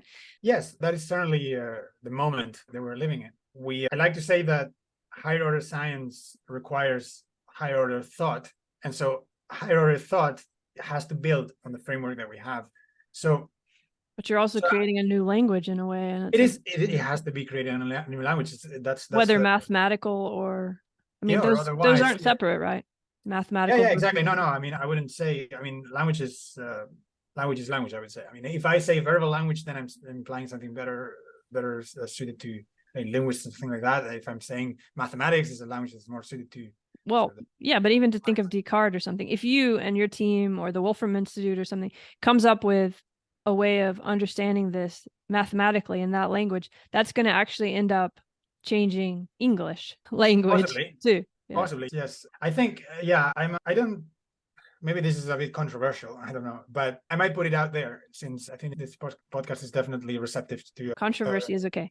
controversial opinions. I mean, it's not so controversial, but it's one of my opinions that are perhaps less popular with the philosophers. So this is going to sound very contrarian, but I'll just go around with it and then maybe I clarify afterwards. So if you think about modern societies in a historical sense, so going back to Babylon or Egypt or ancient Greece or China and all these places in the world, Mesoamerica, like all these places that were developed civilizations that had arguably, as far as we can tell, languages that were grammatically and lexically as sophisticated as ours today, as English today, or Spanish, or whatever. So I always like to think of some kind of almost a thermodynamic argument about, if you have human beings that are physiologically similar, we are still for a few thousands of years physiologically similar, that have similar verbal language structures, right? So if you have these societies engaging in relatively similar frameworks, some kind of organizational structure that puts specialization, that puts some value into specialization. So you have like academy-like environments, you have school-like environments, you have training, you have discussion, sort of forum-like environments and things like that. My opinion is that verbal language, literal verbal language, and this is to discuss, talk, debate, write, read, this kind of mode of operation is only going to get you so far, right? I think it's going to get you to a certain level of development, of intellectual development, that, in my opinion, has a cap in a conceptual sense, not in an extension sense, because I guess in terms of extensions, you can grow indefinitely in some sense.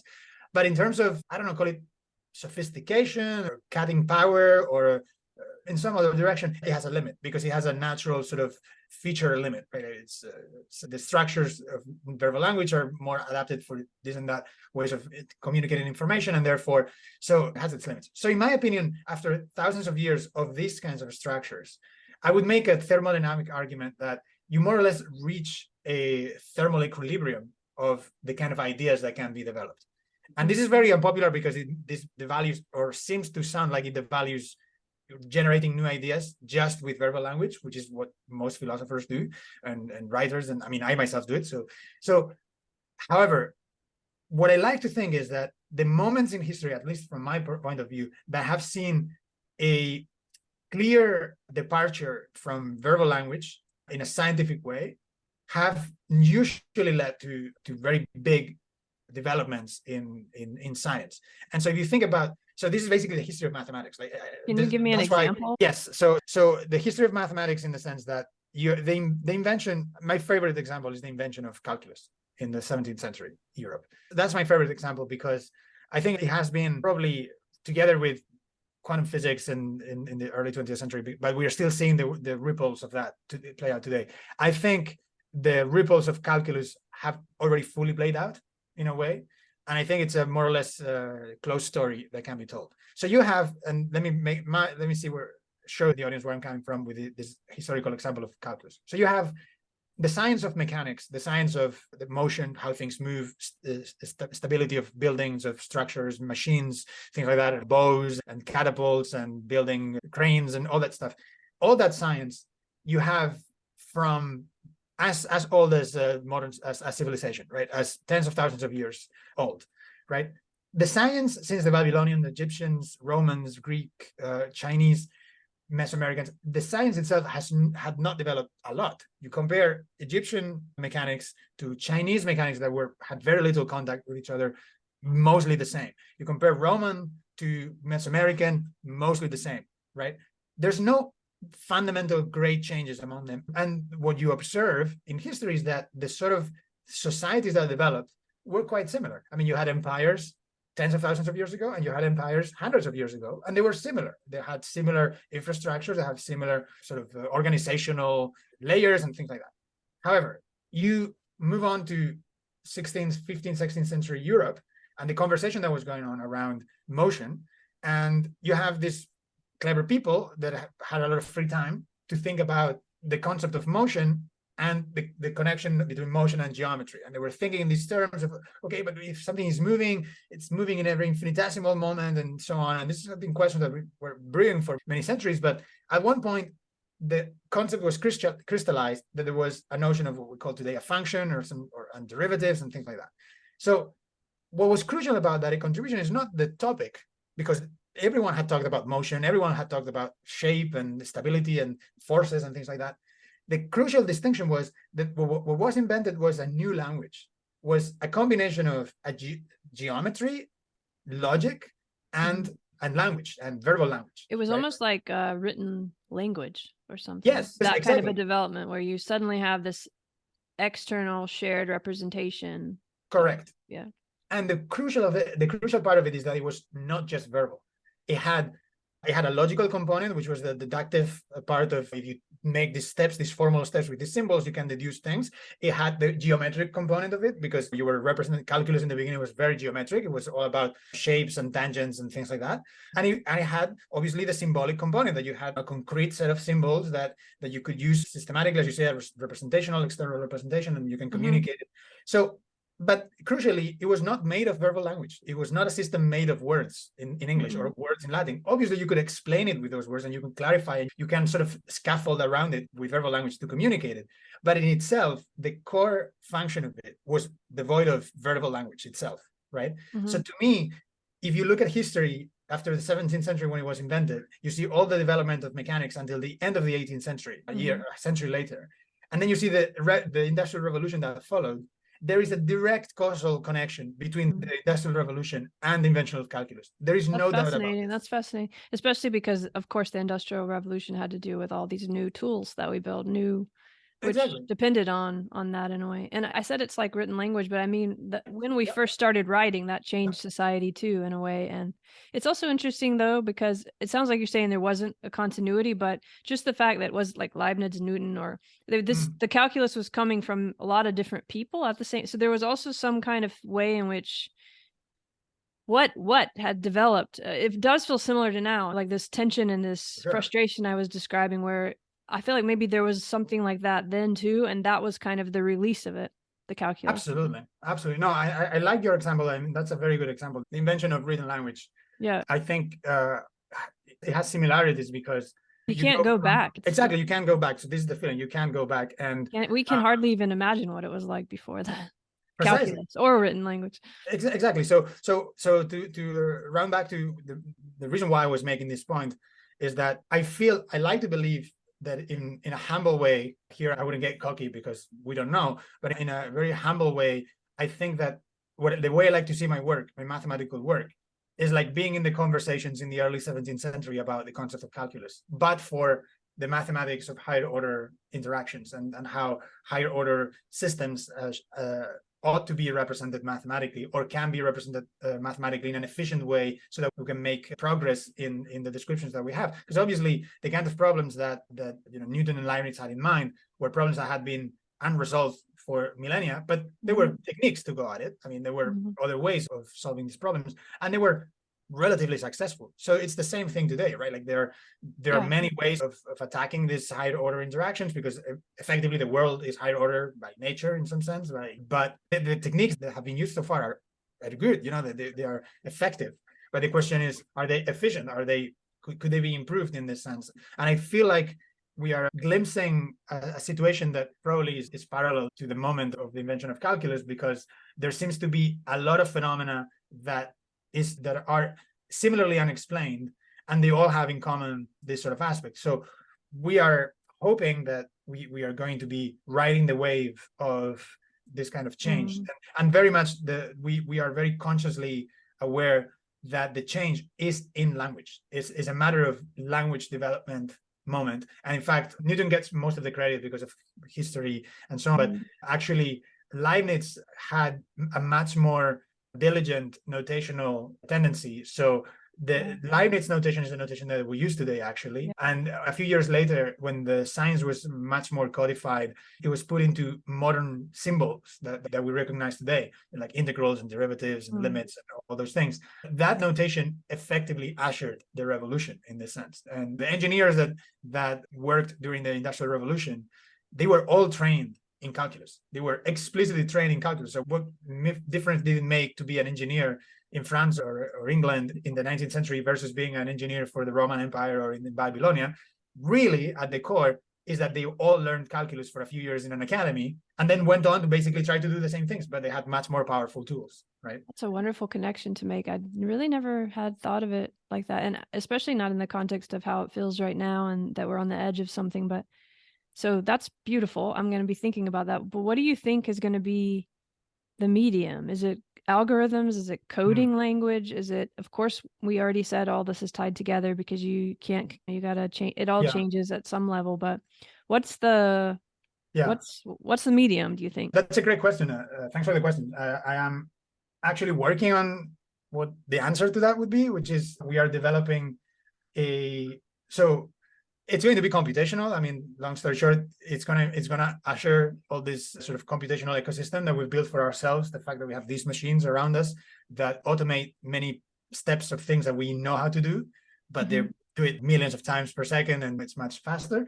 But so to answer your question more specifically, one direct way that we're going to try to accomplish this is by creating what we are calling internally the blackboard of the 21st century. So the blackboard has existed, as you said, invention of writing and so on. The fact that you draw some things on a surface has existed for as long as we were humans and probably before. But the fact that the mathematicians essentially have done all their work, if you think about it, in terms of tool use, mathematicians in the last 300 years, all their work, all they required was their minds, their life experience, which this comes for free for humans walking around the earth today, and a piece of paper or a surface of blackboard to write on, right? Yeah. So what we're trying to develop is the next technological step from that. So it has to, in some sense, reduce to that in some regime. It has to be sort of a generalization of a blackboard. I'm going to say blackboard instead of piece of paper just for the romantic. Well, that's the trajectory. So it's going to be continuous somehow. So it's going to extend the functionality of a blackboard. So you could, in principle, just use it as a blackboard. But the way we want to do it is that the blackboard itself is computational in a way that you have direct control over. So you have many programming languages nowadays, and they are all computation. You can code, and you can set up your own code and experiment with your code and explore ideas with your code. This is something that absolutely is possible, very accessible. Languages like Python and all that, it's very accessible. Mathematica itself is a good exploratory language and so on.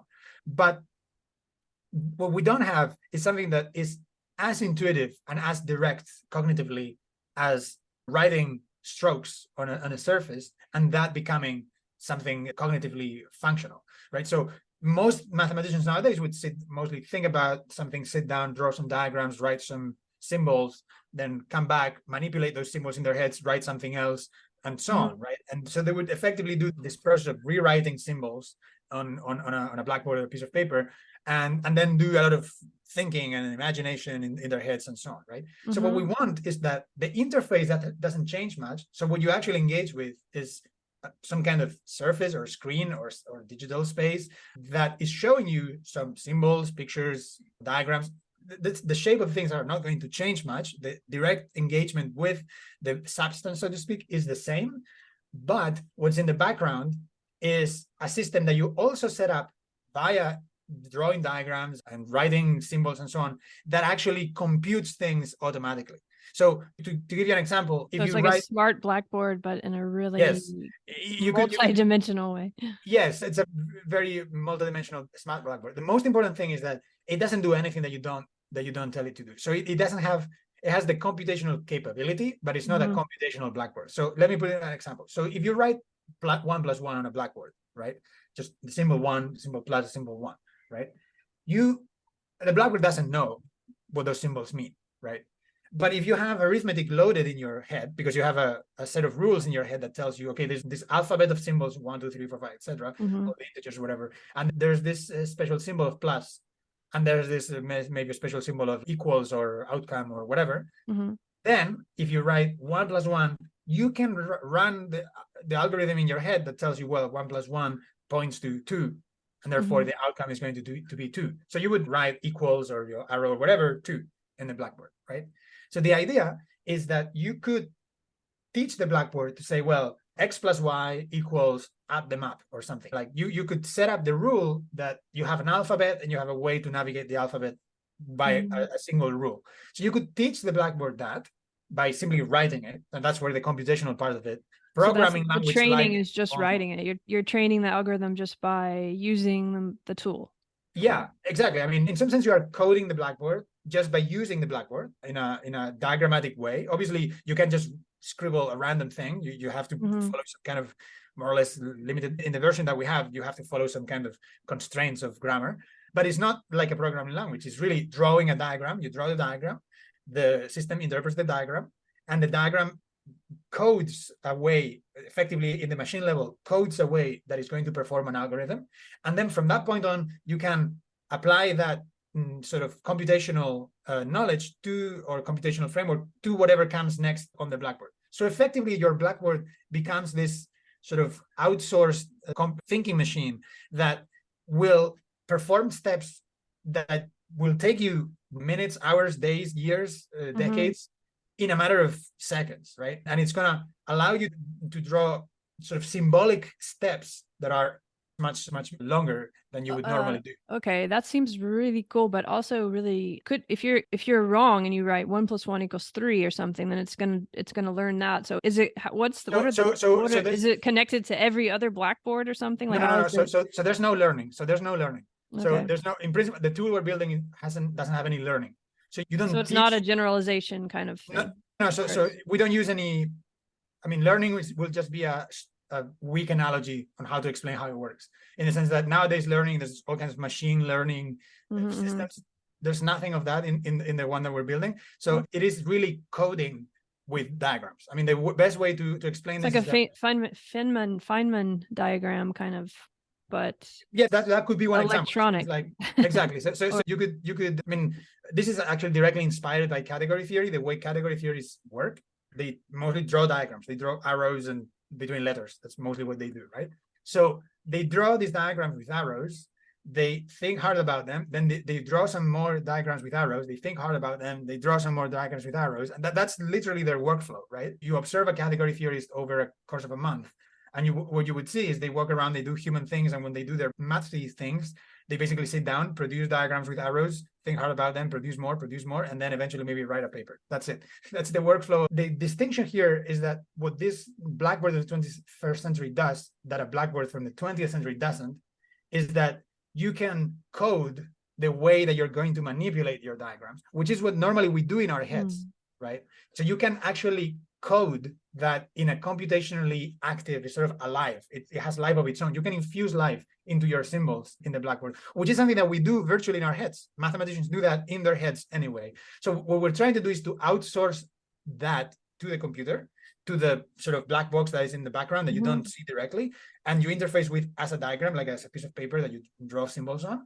And then the idea is that those symbols that you draw inform how the other symbols that you draw later on can be transformed, so that you can do steps that would take years to compute by hand.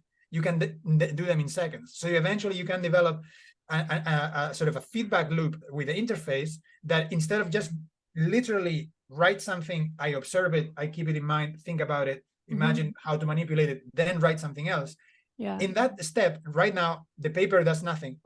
Let's put it this way. A piece of paper or a blackboard is a computational machine that only holds memory. It doesn't do any other computation, that just holding memory, meaning you write something, it stays there, right? So it is, in some sense, it's a computer, it's just holding memory. It doesn't have any CPU. This reminds me of what Jonathan Gerard, I think, is that how I say it? Gerard, this program that he was kind of using, that, I don't know, it seemed to be sort of just storing the memory of all his past equations, and then he was just kind of keying in very minimal information and getting, I don't know. That's precisely the kind of mathematics that, I mean, Jonathan is part of the part of the institute and part of the project. Okay. That's precisely the kind of mathematics that we are using in the background. So we're using these things called rewrite systems and all this framework of you can modify the state of your computational entity. That was in different powerful. ways. There was something very exciting about that. But this is an expansion of it so that it's more interactive. Well, we're basically just building an interface for it. So I am adamant in having an interface that can mirror what we do exactly with a Blackboard. And I don't mean it in a smart Blackboard way in which you basically have a screen that you write on with your I fingers. think that's what I'm confused about. Yeah. Yeah. No, what it really means is you interface with the system like you do with a piece of paper of a Blackboard. Like that's literally your mode of interaction. It's not like it's a screen on the wall that it looks like a Blackboard and you call it a smart Blackboard, which is what smart Blackboards are. They're really just screens that you touch on with your fingers, like with a pointer.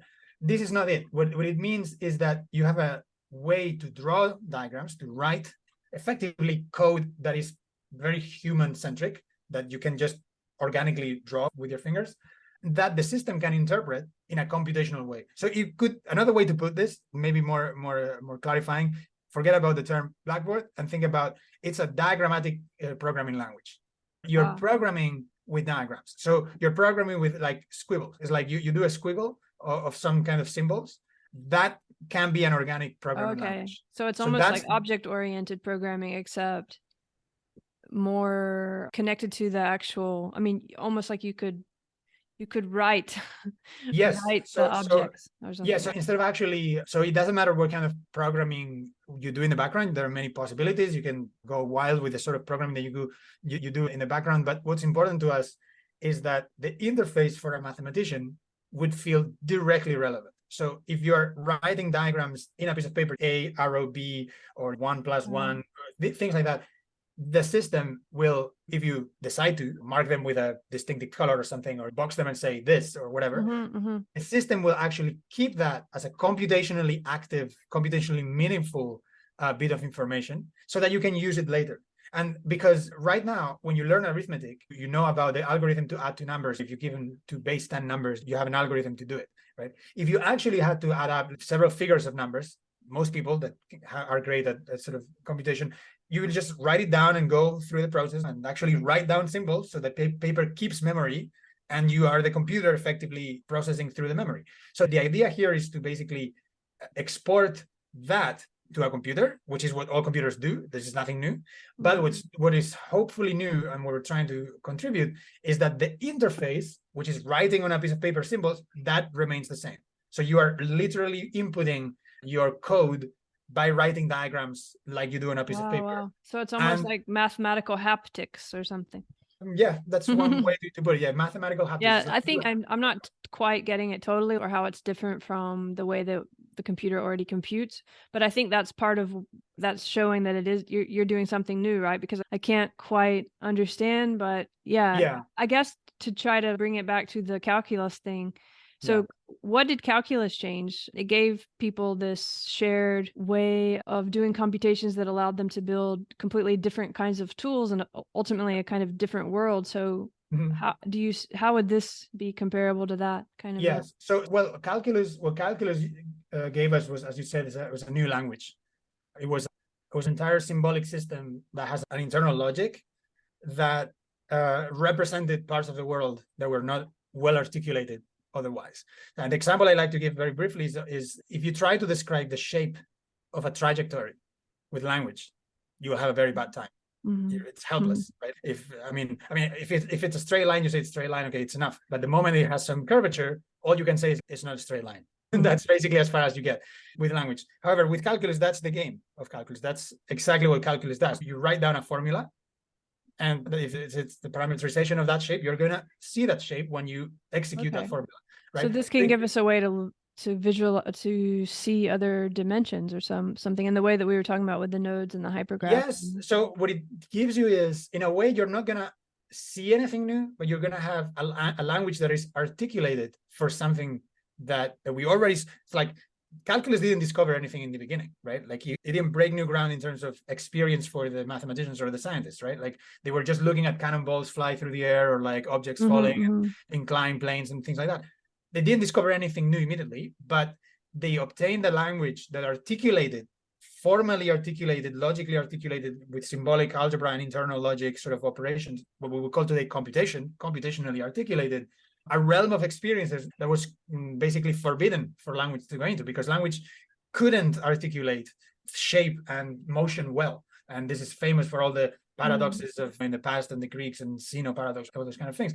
All those limitations were because we didn't quite have the formal language, the formal system, the computational system that allowed us to articulate those parts of experience. And calculus, in my opinion, what I call calculus is the invention of that language that articulates. And so how the did analogy that translate to the, eventually? Did that help us then understand how to build movement in a way? I'm trying to think of the Industrial Revolution, make this connection of what was the calculus giving that suddenly allowed this completely different interaction with machines. And well, I would say it gave all the modern machines in a way. Yeah, but was it through this giving, because you just described something really important about being able to put language on things that were off limits or forbidden before, and that I can feel that that's a rush then of, yeah. So what did that, because it's not just, so the things that were in the world, right? Like motion was in the world, nothing Yeah, was sure. discovered. But what calculus did is it gives, so a language is not just the words, a language is also the grammar. So it has computational power, right? It has an internal logic that you can articulate. So because you could articulate, if I build a wheel of this size and this weight, and I attach this string here and I attach this spring there, and I model this by some virtual things, by some theoretical model of a machine, I'm going to run some calculations and that machine is going to fail. If you imagine the power of doing that on a piece of paper, instead of actually building the machine and having it fail and refine it, which by the way was the way that machines were built basically until that point, then you can see why this was a big difference, because things were computed and they were optimized theoretically on a piece of paper and a blackboard, right? And then you went to the workshop and you said, look, you need to go for this diameter, this weight, this parameter, this and that. And then you build a machine that, of course, still was refined, still failed, and so on. But it was already in a space of design that was so much more streamlined, because the mathematics that were modeling it were much more proper to the phenomenon itself, because calculus was used in the process, right? The mathematics that were used before this was just basic geometry, and they're just basic proportions of the length of this, the weight of that. Those things existed before calculus. What didn't exist is that you could put those things into parameters, into equations, solve them with some integrals, some derivatives, blah, blah, blah, do some symbolic operations, compute some numbers, and then get answers. That didn't exist before calculus, right? And that's what really changed. So I'm seeing now, if let's just say that the Hyper Blackboard or whatever it's called builds a new language. So the new language would be illuminating these links and it would give us some way of beginning to understand how to link like these patterns to patterns, or these irreducible higher order interactions in nature. So ultimately that would actually change, again, right, how we understand the self. We might begin to think of selves as multiple, or maybe we would be able to visualize what life and ecology is in a different way. And also like quantum computing, it would change something like that too, right? Like how we could visualize. Yeah, I don't know if I would dare to say that it would change something, but it would certainly expand. Or give language to it, maybe. Yeah, give language. That's right. You put it perfectly. Give language to it, articulate it. And eventually the hope is that if you look at the pattern of the Industrial Revolution, it was, so you do this theoretical work, you effectively invent a new language, new symbolic system of calculus, derivatives, functions, all these things. And with time, you have all this output in practical life, and it basically changes human existence forever, right? So that's, I mean, in a very humble way, we are in the sort of theoretical stage in which we are sort of like dealing with things that we don't understand well, like the cannonballs in the 17th century. And we're like, okay, can we model this? And we are sort of beginning to develop the language with this sort of hyper blackboard, as you put it, and sort of giving the tools for mathematicians to possibly engage with it in ways that are intuitive to them. And so it really is kind of we're trying to put ourselves into this position of, we're hopefully ushering a future era of intellectual development and technological development eventually.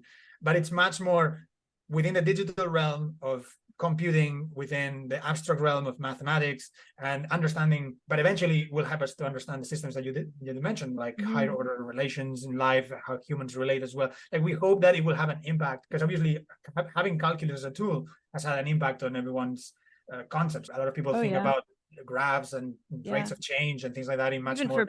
for people who have never think about calculus or use it For sure. directly, it's changed the systems and the frameworks and the parameters and the constraints. We've been talking a long time, so I want to bring it back to this dichotomies, but and also the personal realm. But so for me personally, this is exciting because I feel like it's so hard to visualize all these different paths, these different nodes, these different graphs, the way that everything can be graphed from in multi dimensions from different angles, different ways. And at the same time, I feel like getting a grasp on that is going to be how we get a grasp on a lot of the bigger problems that face the planet in a way. I mean, not just in general, we do have some urgent issues, and it doesn't seem disconnected. And it could also go the way like the Industrial Revolution, that wasn't altogether positive. It was positive, and then anyway.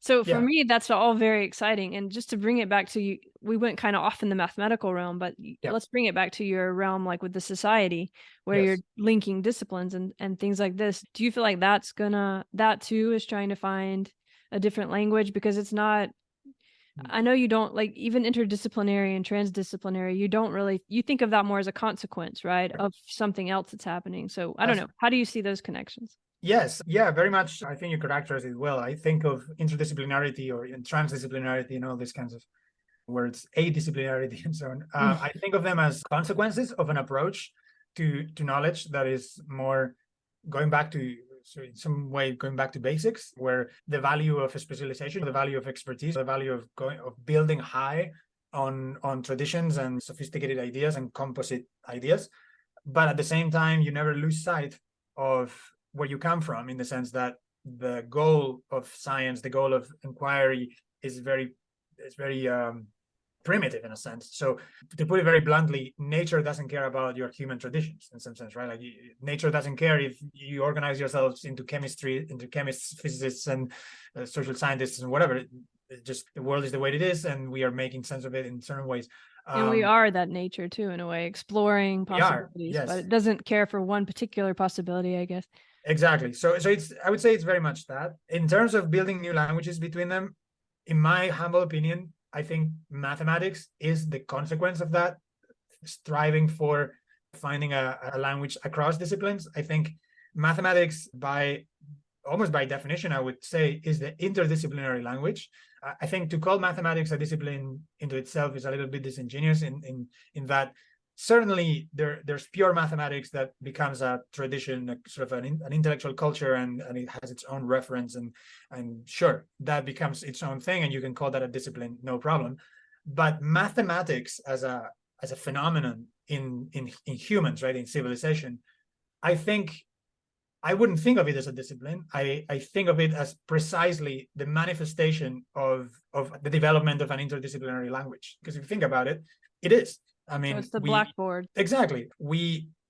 Humans interact via mathematics, right? Everyone, like all transactions, the history of civilization can be reduced in a very simplistic way, but you can do this to the history of sort of quantitative systems being implemented to formalize transactions that were previously intuitive or sort of person-to-person based, right? So you have the development of money, of coin, of the development of institutions, of law, all these kinds of things. What I'm saying is that the claim here is that mathematics is de facto an interdisciplinary language. And the supporting evidence I was trying to point at is that whenever you have interaction between communities, not just disciplines of a university department in Europe or the US, but literal communities that are separated by an ocean that haven't interacted for thousands of years, the ways in which they engage with each other than killing each other, whereby building things like commercial agreements and laws and regulations and things like that. And although people don't normally they don't normally recognize law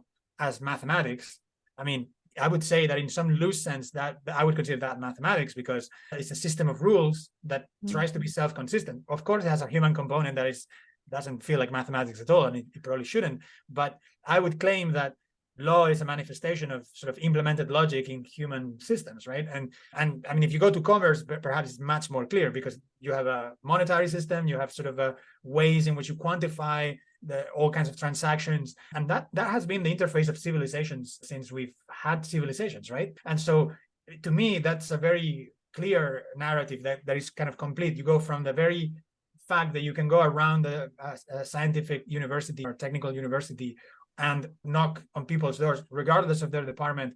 And if you say, oh, you understand what this graph means, this function here, this probability distribution, this basic algebra, they all understand, right? Like they all know this basic stuff. If you go and say to a statistician, you know what this protein in this virus is doing, obviously, like, I don't know, right? So that's the claim I'm making here. I think mathematics is very naturally this interdisciplinary language already. Historically, it has been, I would even claim that's what mathematics is in some sense. Is like the result of the need for communication between different communities and different individuals even eventually.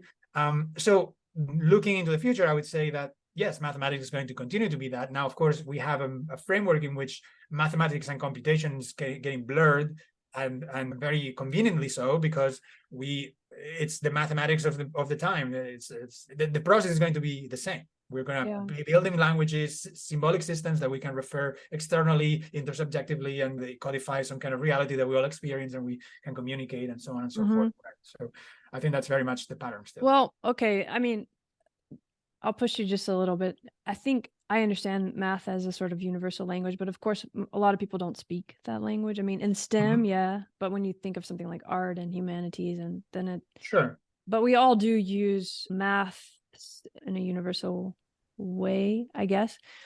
But to get back to this pairwise binary multiplicity thing, and also what you were saying earlier about you founded this society and you're interested in this larger group category kind of thing. What about the math like there? I mean, in everyday life and in the reality of your everyday life, when you're just you, and how does that play out for you? Are you, because it seems like your math journey and your personal journey, or even your science journey and your personal journey, have always been in dialogue, and you're kind of in a new place now, it sounds. Is that reflected in your personal life and like your relationships every day and in reality too? That's an interesting question. I would say in general, you cannot trace that much of my mathematical trajectory with my personal social trajectory. I mean, as much as you can correlate my love for mathematics, my love for music, with being whatever, less socially inclined, as I said earlier, or less interested in maybe just socializing and going out for parties and things like that, other than exploring things on my own, or apart from the correlates in that sense, the manifestation of mathematical ideas or philosophical ideas in some sense, because I should say that this higher order approach is really, when I said mathematics, I meant it in a very loose sense, right? I mean, it's mathematics in a very broad sense. So if you have a system that is trying to be self-consistent and sort of self-correcting and have some degree of internal consistency, I tend to call that mathematics. But of course, people don't call that mathematics many times, because a code of law is that, right? And most people don't call those things mathematics. But anyway, so in this very general sense of mathematics, which is again almost like you could almost think of it as like a rationalist analytical philosophy in general, right? And in a non-scholastic way, right? In a non-scholarly way, rationalist and analytic. But I would say in a more direct sense of rationalist and analytic, that's what I would call mathematics very broadly. So it actually brings this philosophy. So the question of higher order interactions and going beyond pairwise and so on has definitely shaped how I see the world when I started to get into it sort of more intellectually. I have to say that before that, the things, I mean, when I looked at the world, I saw the natural higher order sort of component of it as being there, right? Like I saw that a shape is a whole shape. You can't, even if I cut it into pieces, if the pieces separately are in a higher order relations, when they come together and form a higher shape, right? A full shape. So in some sense, I've never really had this idea of, okay, I'm thinking pairwise binary, and then I now go to higher order. It was more like, I just see the mess that the world is, all this complexity around me and all the patterns and so on.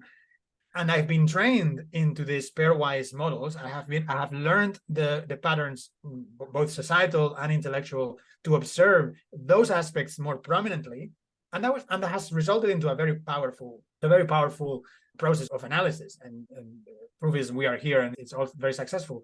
But it has also meant that the situations where higher order interactions are relevant have less prominence and you have less experience with, and therefore when you have to deal with them, it becomes much more problematic. So one aspect of this is in romantic relationships, and I think this is something that a lot of people have alluded to in the context of the philosophy of love between humans and so on. I think there's certainly a parallel. I don't think there's direct causation. I mean, I want to bring down the level of the sort of the mystic that could be read into the connection here, because I really do think there's no causation between me having explored sort of polyamorous relationships at some point in my life with me doing research in higher order mathematics. I really don't think there's any You causation don't think there's there. any connection there? No, I'm saying no causation. I'm saying causation, there's correlation, no causation. but not causation. Yeah, there's certainly correlation. That's a fact. So you're saying you don't think because you were studying all that, you decided to go explore? I mean, in fact, the only causation that could have been the other polyamorous. way. Yeah, the only causation could have happened the other way, because I was you were already doing that, and so you were trying to Yes. understand it. That's probably more likely. That's usually the way it goes. So I was first drawn into this practice of polyamorous relationships or open relationships, whatever. And I can see the causality being very specific to the history of the people involved. Like myself with my partner at the time, we were exploring and we were like, okay, let's do this, and it feels great. And we did it for many years. It was fantastic. It worked really well. But years later, I get into this topic because of my intellectual journey, and I am a person that doesn't really mix, at least consciously. I am not mixing my romantic and sexual life with my intellectual life. These are very separate mentally, right? Not because I decide to, but just they happen almost in like different universes in my mind. They are very parallel. So I don't think so. What I'm trying to remark is that I don't think I want to bring down the mystique of the causation in my life or the connection between these two things that are directly tied to each other. But what I think is very relevant, which is a parallel between the two, and which is quite a good illustration of what it feels like to do higher order research, and it's a bit maybe a spicy connection or a spicy analogy, is that when you try to go after these higher order structures, when you try to understand the algebras of like ternary algebras, how three argument algebras work and things like that, the kind of complexities that you find yourself into are similar to the intuitively complicated situations that you can find yourself into when you involve yourself in higher order romantic relationships, right? Because obviously when they work well, they're fantastic. I mean, it's great. It's more like a love crowd than a love partnership, and it's fantastic. But obviously there's more variables and there's more complexity potentially, right? There's more complications, and so it's interesting that if you imagine intuitively the kind of ramifications of complications that could emerge from this higher order romantic relationships, it is actually a parallel to what happens when you study these higher arity algebras. Because when you study higher order algebras, you literally have the situation that the combinatorics of the possibilities just increase. Therefore, the thing becomes not infinitely more complicated to understand, but a bit more complicated to understand. And it's a matter of taste. How much of that complexity do you tolerate? And this is the conversation that everyone has about open relationships and things like that. Is like, how much complexity can you tolerate to exist in them, right? So I would say that without getting to that part of the conversation and going back to the mathematics, your liking for this mathematical field and these kind of mathematical questions is going to be that sort of that answer to the question, how much do you tolerate the added complexity of this? It's not an infinitely higher complexity. It's not like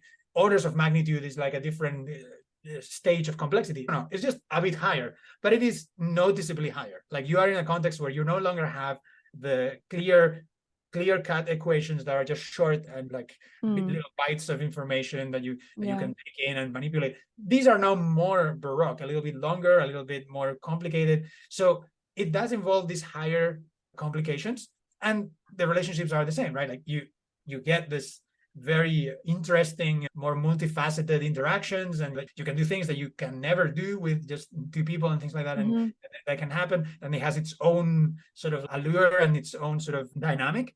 But of course it involves all these other complexities and all these ramifications, and the combinatorics is just larger, right? So it's I think does that make it more chaotic, or is there more potential for, I'm trying to think in terms of the math, Is there any mathematical way of understanding something like jealousy, for example, or Definitely, yeah. No, I mean, it's a simple, I think it's a simple, that's why I think it's such a good analogy, or a valid analogy, at least for in this context, is that when the moment, the comparison between binary and ternary, so binary, you're combining two elements, ternary, you're combining three elements, right? When the concept of combining, right, requires at least two, right? Otherwise, if you have a single element, just have it, you don't do anything with it, right? So when you combine two elements, that's the minimalistic expression of combination. That's the minimalistic expression of like composite of some kind, right? When you go to three, the combinatorics of it just plainly tells you that if you have three elements, you can have combination of three, but then combinations of all the pairs in the set, right? In the group of three.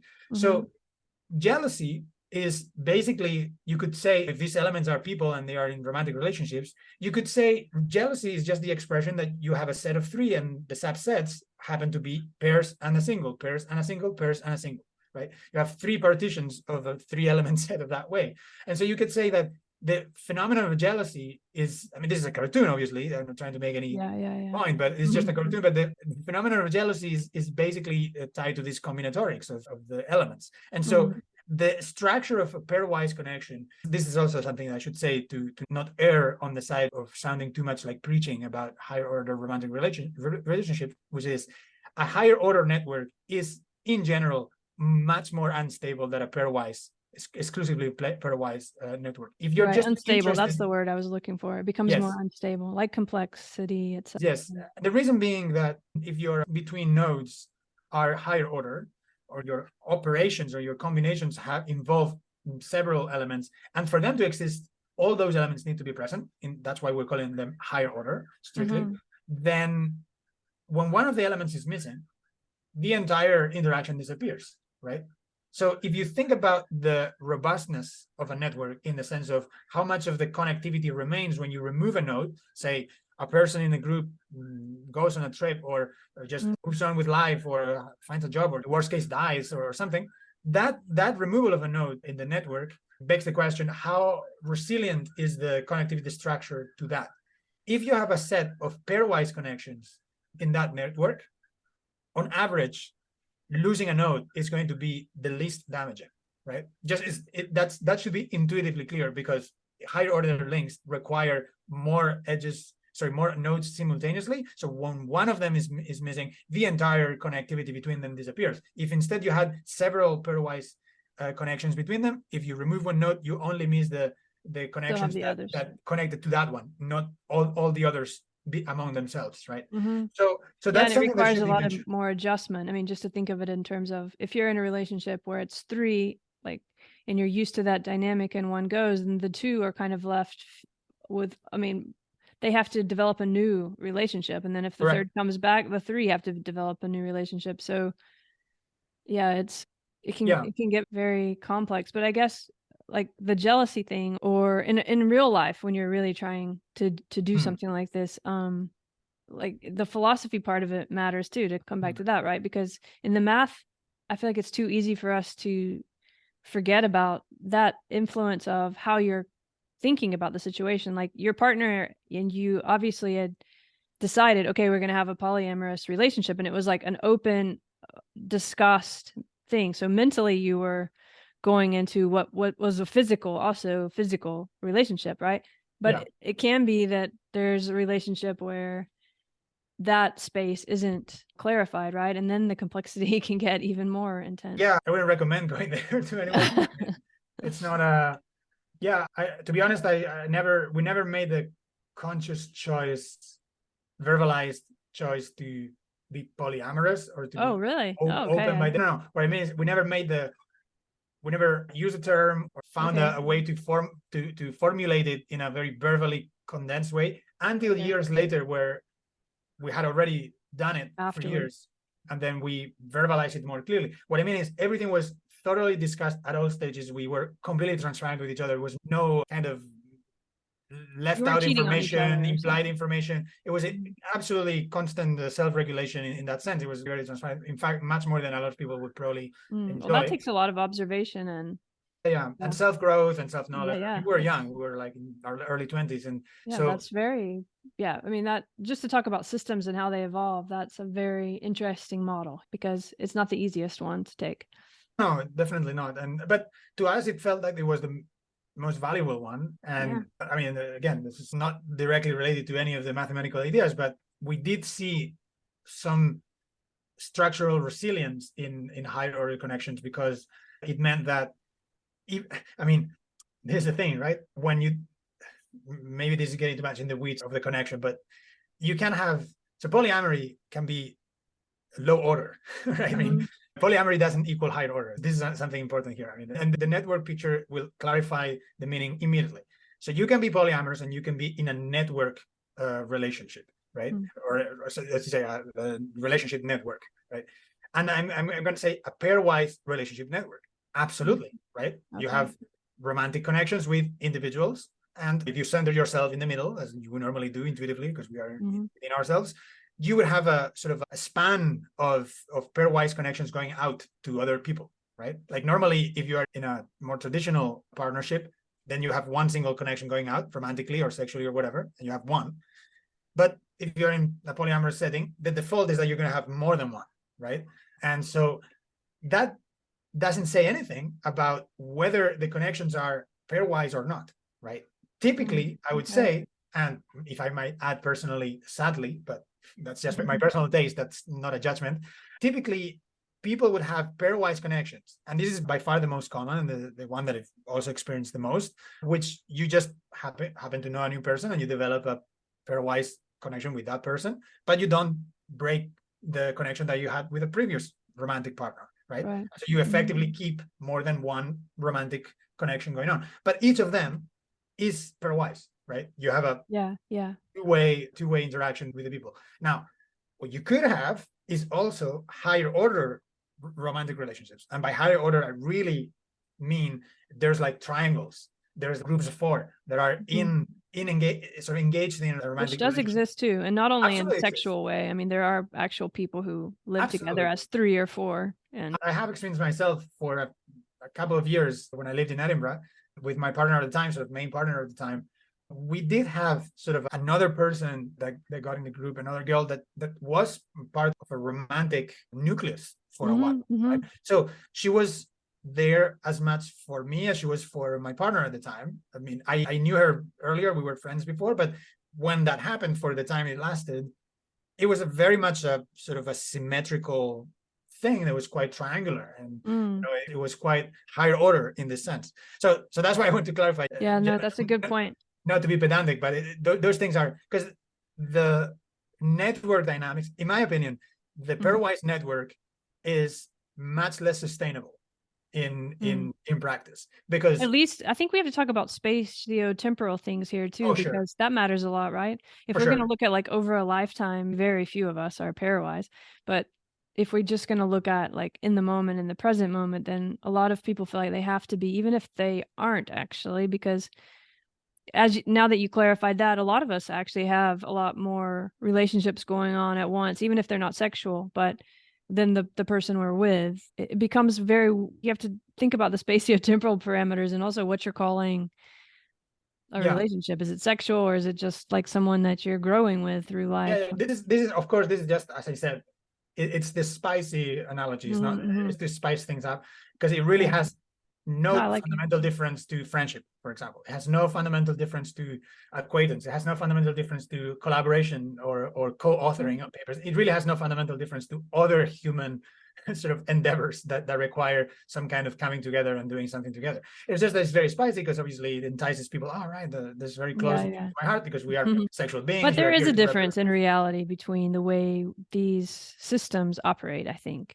They are different systems, and to have a romantic system, complex romantic system, is different than to have a colleague complex work relationship. Certainly. What I was trying to say is that as higher order networks, as far as I can tell, there's no real difference. Like obviously, as systems, they are very different. Nothing really comparing planning life together and going into sexual practices than sitting down, writing emails and writing a paper. Obviously, it's very different activities. But what I wanted to say is that if someone in the audience is thinking, oh yeah, this is wild, or just like riffing on something that's spicy for the sake of spicy, the actual intellectual ideas behind it, they're not specific to that context, but they are a good analogy. I mean, they are not a bad analog of these higher order ideas, and they are quite intuitive. I think if people are normally, my experience is that people are quite overwhelmed. There's usually 3 reactions to being in open relationships or polyamorous relationships and things like that. One is just being disgusted and baffled. I think that's the minority, luckily, nowadays, at least in most countries that I've moved around. The other one is just fear and confusion of, oh wow, I can't imagine how that would work. It's so complex. It's like, I can't imagine. It's like being overwhelmed. And then a very small minority is like enthusiastic. Oh, right, I'd love to do that because I already do that, or something like that, right? That's kind of the reactions I get. And so the reaction, that is the reaction. So take that split of like maybe 20% discussed, I don't know, 85%, no, sorry, that doesn't add up to 100, 75% confusion and fear. And then there's a 5% of enthusiastic, oh, that sounds really natural to me, or I'm already doing it already, or something like that. So take that proportion of reactions, and when you look at higher order mathematics, higher order algebra, that's pretty much the reactions you get in the community about the one. There's a 20% or so, like a minority that would react negatively towards it. Is like, that's a waste of time. There's nothing of value there. Maybe not so harsh, but like some of it is quite harsh and some of it is mostly uninterested. There's a big proportion of mathematicians and scientists that are like, I am just completely confused about it. I think it sounds kind of intriguing, but I don't know. I have no idea. I have no good intuition about it. I have no good tools. I don't know how to operate. And then there's a small minority that get very enthusiastic, in which I include myself, of course. Oh yeah, this is amazing. We have to go after it. This is the future. And so it's actually, this is why I think the spicy analogy is kind of fun to make, because there's some formal analogs, as I said, with the relationship network and things like that, and how you interact with your partners and things like that.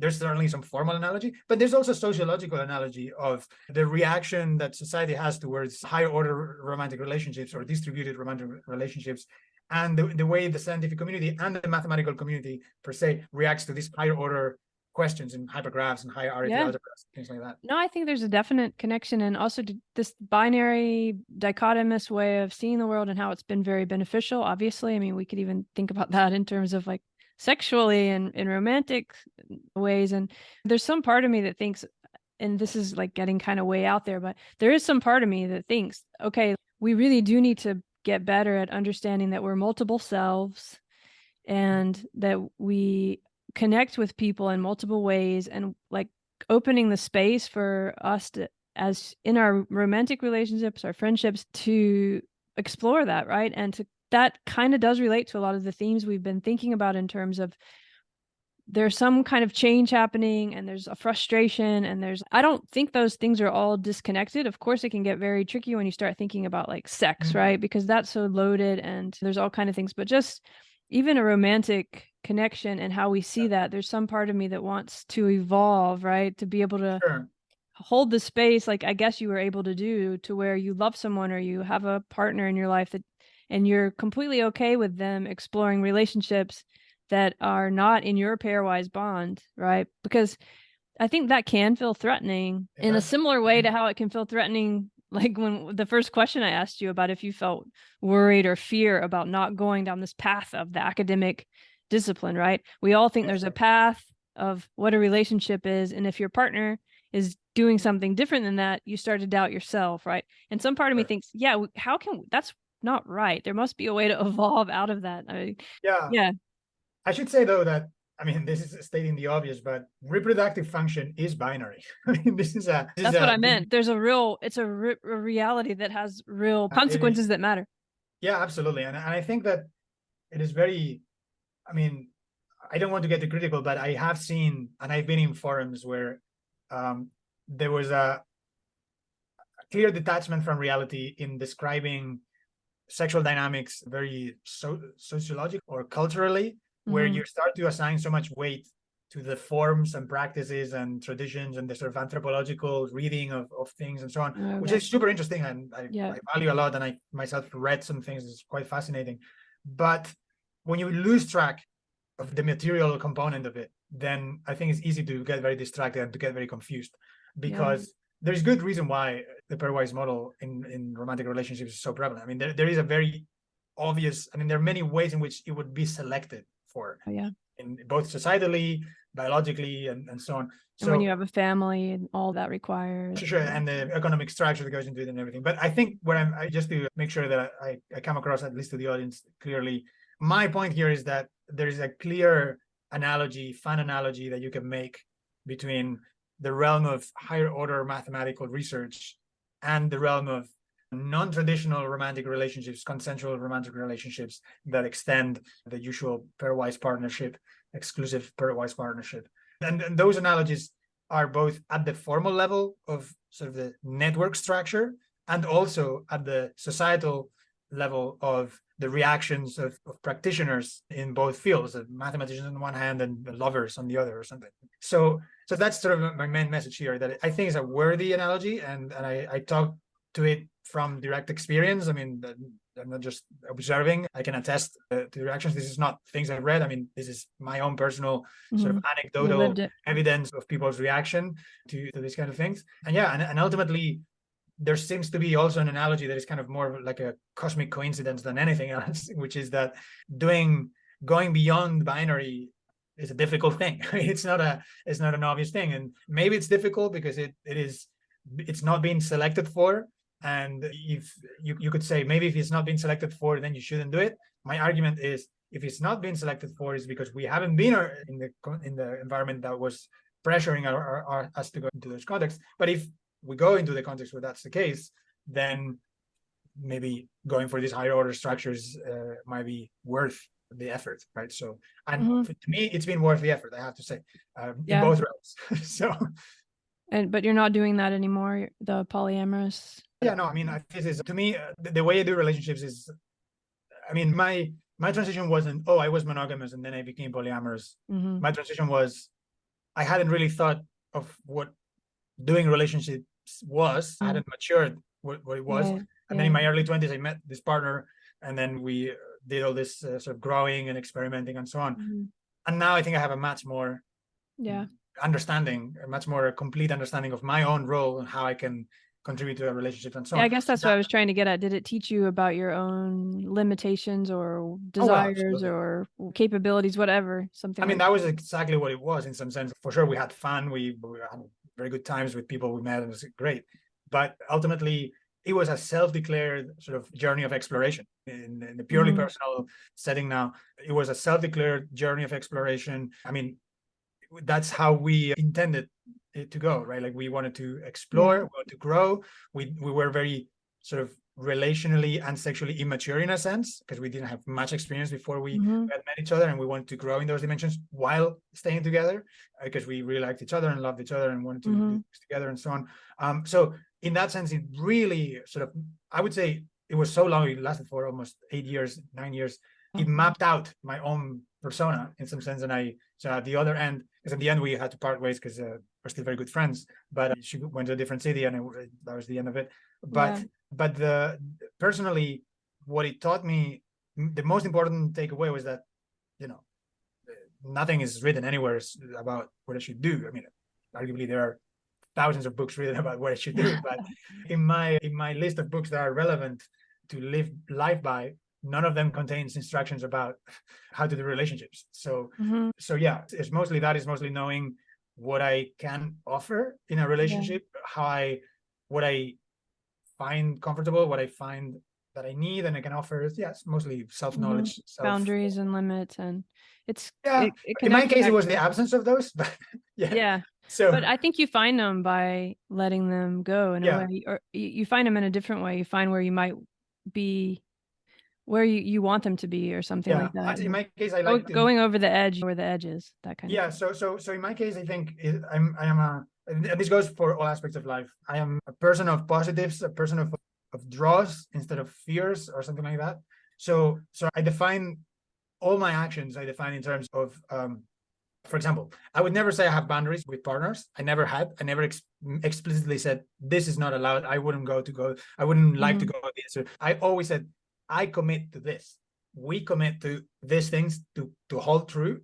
And those things were always desirable objectives or sort of relational places to go to, in a sense, right? We aspire to be this kind of relationship. be it like a more casual connection, not very serious, to like my main partner, that we had like life plans and we wanted to like go for a long time and so on. Mm-hmm. And so we wanted to plan that out. And to me, the commitment to the plan was the core of the relationship. It was, so if, as long as the commitment to that, to those shared goals, shared dreams and so on was being kept, everything else was secondary. Okay, we'll talk through it and we will adapt in real time. But there was, our principle was always no boundaries, and not by position, but it's like, because I am a person that goes after positive instead of going away from negatives, right? But just in general, in that life, sort of goes back to other parts of your life too, and this honesty, understanding, and trying to be clear and honestly. Yes. Kind of, that's the kind of through line I've heard over these hours. Does that make sense?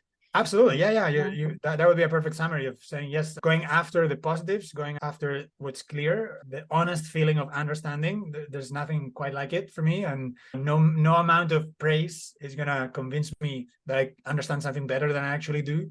And that was part of why I had all my troubles in Cambridge and all my personal sort of disquisitions of what am I doing here? Because people are telling me you're very successful, but I still didn't understand many things, and I saw people around me that didn't understand those things either, and I was like, okay, we're not that successful until we understand those things. So yeah, the honesty of assessing oneself, and even because we've been talking about this personal aspect of relationships for a bit now, like it goes into all these other contexts where, you know, I just try to be as honest with myself as possible and communicate what I was feeling and needing at all times. And I was always very clearly, okay, these are the positives that I have in life. I have limited amount to live.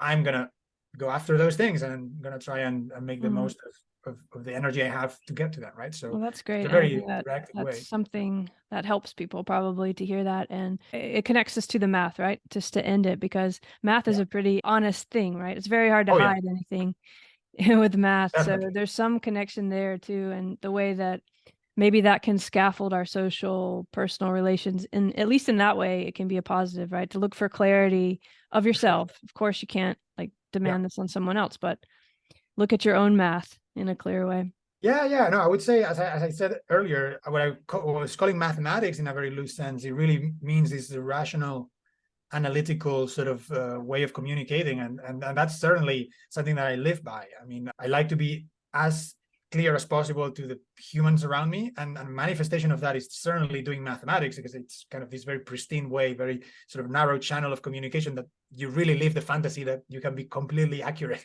And I think it's good we talked about the personal stuff though, because if you just think about that, the math and everything, it doesn't sound sensory, and it doesn't sound rich, and it doesn't sound at all like you're really living life in this full on way. But actually, if you need that, right? Like you can't be in a relationship, or you can't even with yourself be in a real relationship if you're not trying for that clarity. And that actually gives you the freedom to really sense life and really be involved in it and really let yourself go in a way. Yeah, absolutely. I think that's a beautiful way to put it. So thanks. It's been a long conversation. We should probably go. We both have other stuff, but I really enjoyed it. You have a lot of great perspective, and I'm sure people will really appreciate it. So thanks for talking, Carlos. No, thank you so much, Andrea. It was a real pleasure. I hope it will be a useful conversation for others. I'm sure it will be. And good luck with all your work. Can't wait to see what comes next. Yep, glad to be in touch. All right.